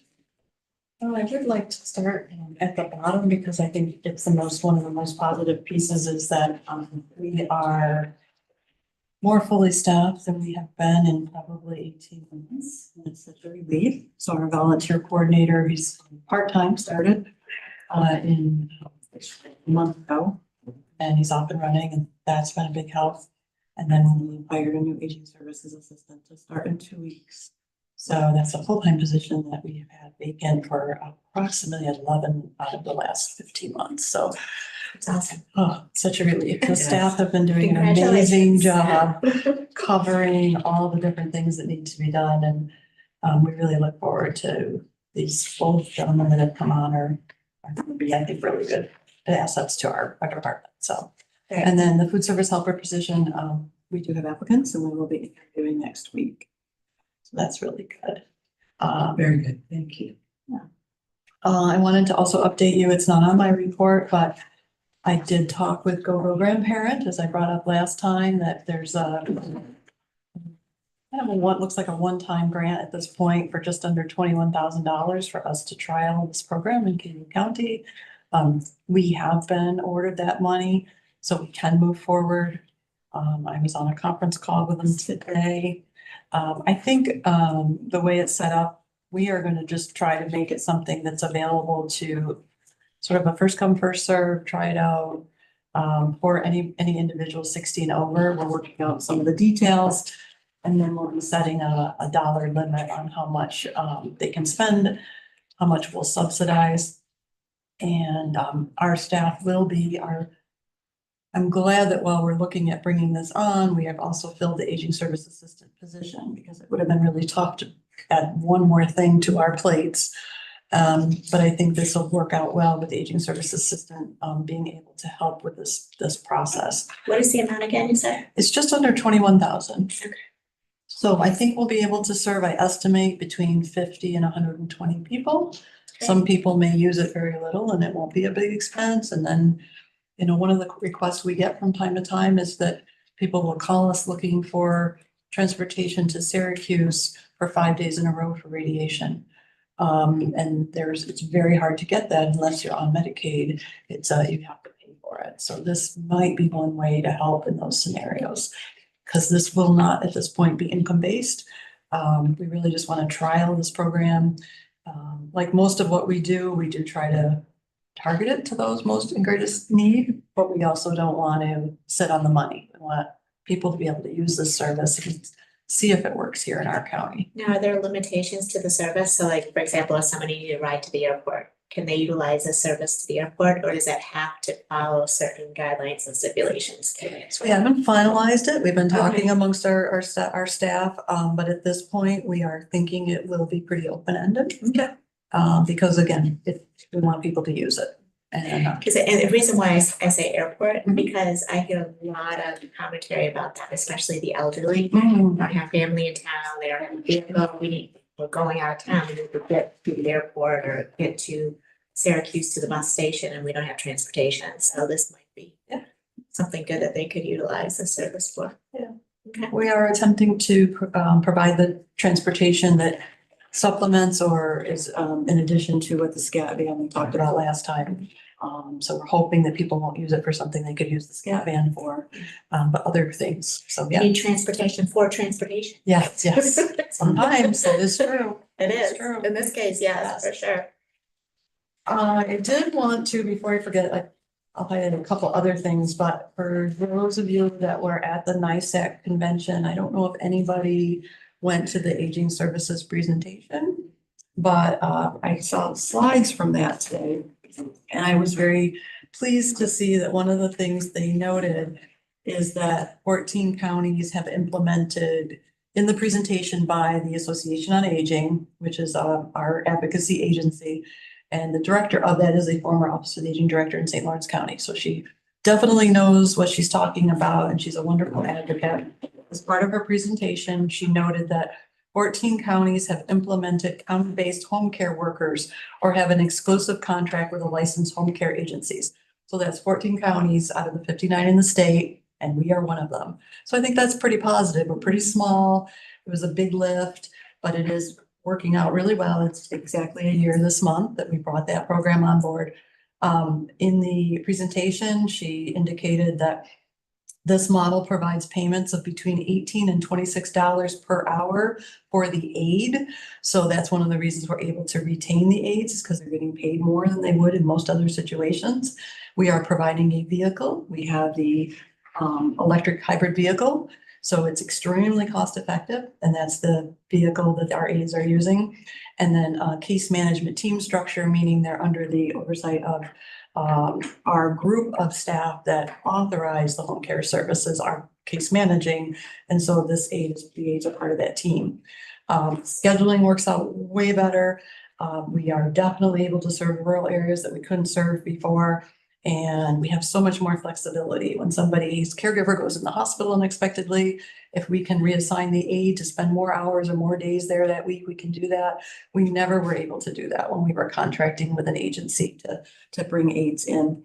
So huge staff satisfaction has increased. There's a reduction in our wait list. Holistic care for the individual, because we have much better communication. This model that these 14 counties, including our own, have implemented has actually been presented to the Master Plan on Aging Committee as a best practice. So a lot of really positive things, and I'm just really happy that we've been able to be part of that. Congratulations, Brenda, for putting us on the map for those very good Exactly. reasons. So just a couple other things I wanted to mention, this New York Connects Wrong Door that I have listed here. A good portion of our funding is through this New York Connects Wrong Door. And what that is, I talked a little before, is a basically one-stop call here. We are going to screen, assist, assess, and then if somebody can connect with our services, that's great. But if we need to connect them with other programs and services, we have that ability. As part of doing those interagency connections, we have a long-term care council, which consists of any entity that's providing long-term care services in the community. And that includes the central New York area, some of these. And then we also have a no wrong door implementation team, which is focused on the local contacts like our Arise Independent Living, our mental health department, our social services department, OPWDD representatives, and mental health. Those are the ones where the target kind of issues that we're all working with, and we meet at least 3 times a year to make sure that we're connected, that our referrals back and forth work well. We want to make sure that individuals that call us and have various needs aren't thwarted by the system, because the system can be so hard to navigate. Our goal is to help with that process and help them get what they need to get. I wanted to talk about the fiscal position since that's come up earlier too. We, definitely was extremely stressful not having a fiscal person for our department for 10 months. The new person who's come on board is junior accountant, is doing a wonderful job. We did get a 12-month cumulative report that I talked about last time we were working on. We did get it done. And then NYSOFA said, the reporting staff said, well, that's nice, but now we want you to go back and redo all those numbers for each quarter. After, it was nice you gave us the cumulative, but now we want you to go back and kind of like do it like it should have been done originally. But at this point, we have not done the October to December quarter report, and we're already in March of this year, and we will soon, that one will be due. So I'm arguing right now with NYSOFA and advocating that they let us just move on at this point. We need to just move on and let this new fiscal person get on top of what we're doing. But I do want to point out that without having that person in that position for so long, even though we had a temporary person trying to help us, I just want to explain how important these fiscal positions are. We have not done any claiming for 2023 funds at all yet because we couldn't. They couldn't do that and pay the bills and keep up with payroll with just a part-time person, a temporary person, as well as do all the accounting work that's necessary to file the claims. We are now just starting to be able to do it, but it's been a tremendous lift for a part-time person and a brand new person coming in. So I'm very glad that the position was filled. I'm very glad the position, we were able to change the title and get somebody who was well qualified. So I think we'd be in a lot worse position if we hadn't been able to do that. So that was really important. Good news. Yeah. I love that advocacy, calling myself and saying, why? So you also have 2 resolutions?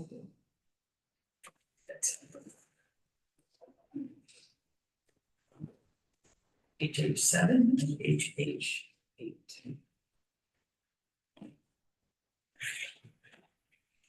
So we move HH7. Move it, Mark. Thank you. Second. So this is relatively routine.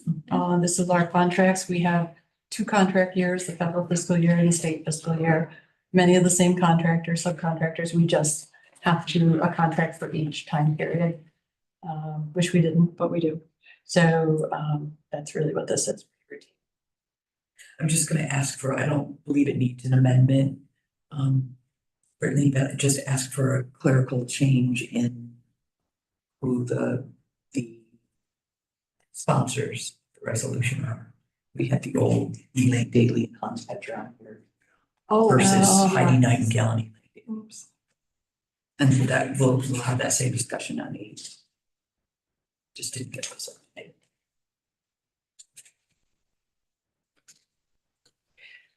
Any other discussions on HH7? Hearing none, all in favor? Any opposed? HH7 carries. I think we have. Go ahead. So HH8, I'll move that. move it. A second here. Second. Thank you. I think we've talked about this type of thing before, where there's managed care, Medicaid managed care companies that oversee services for those on Medicaid, long-term care services in the home. Might be aid services, it might be transportation, it might be meals. We are a meal provider for the county, so these companies contact with us for the meals. That's what the contract is for. It does help bring in revenue to help cover our overhead and meet the needs of these folks that are on Medicaid, so they can get a hot new meal delivered. Any questions, any discussion? Hearing none, all in favor? Any opposed? HH8 carries. And I just brought copies of our newsletter for all of you. This comes out 4 times a year. Lots of good Send my info. email, but I do Yes, have copies. yeah. It includes a lot of really good things. We've got some programs coming up, educational programs, programs for caregivers, programs for seniors in the community. Oh, no. We'll sit back. Thank you, Chair. We have our senior of the year nomination. That's important. That's gonna be in May. We'll recognize the senior of the year. We've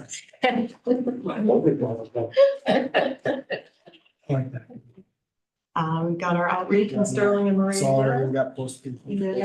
College supervisor, Mr. Posted, Excellent. sent it to Victory. Oh, wow. Supervisor now in Victory, so you can let his citizens know as well. And, Hopefully it won't snow. no, don't say that. Yeah, beautiful weather. You never know when we schedule. Oh my God. No, stop. Winter's Thank you over. for that Thank you. proactive action of the legislature. Thank you. And thank you for the hard copies. They do make a difference. Yes. I appreciate the emails and do look at them, but when I get this, I can be more firm. These are quarterly. They are Correct, quarterly. to our seniors. The Victory Town Supervisor. I'll make a motion to. Second. Oh, did you have a question? No, we were. Just wanted to thank Brenda for her report and let you know that I'll be mindful of where you are in the cycle of reports next meeting. Oh. Thank you for prevailing to the. No problem. Thank you. So we have a motion to adjourn.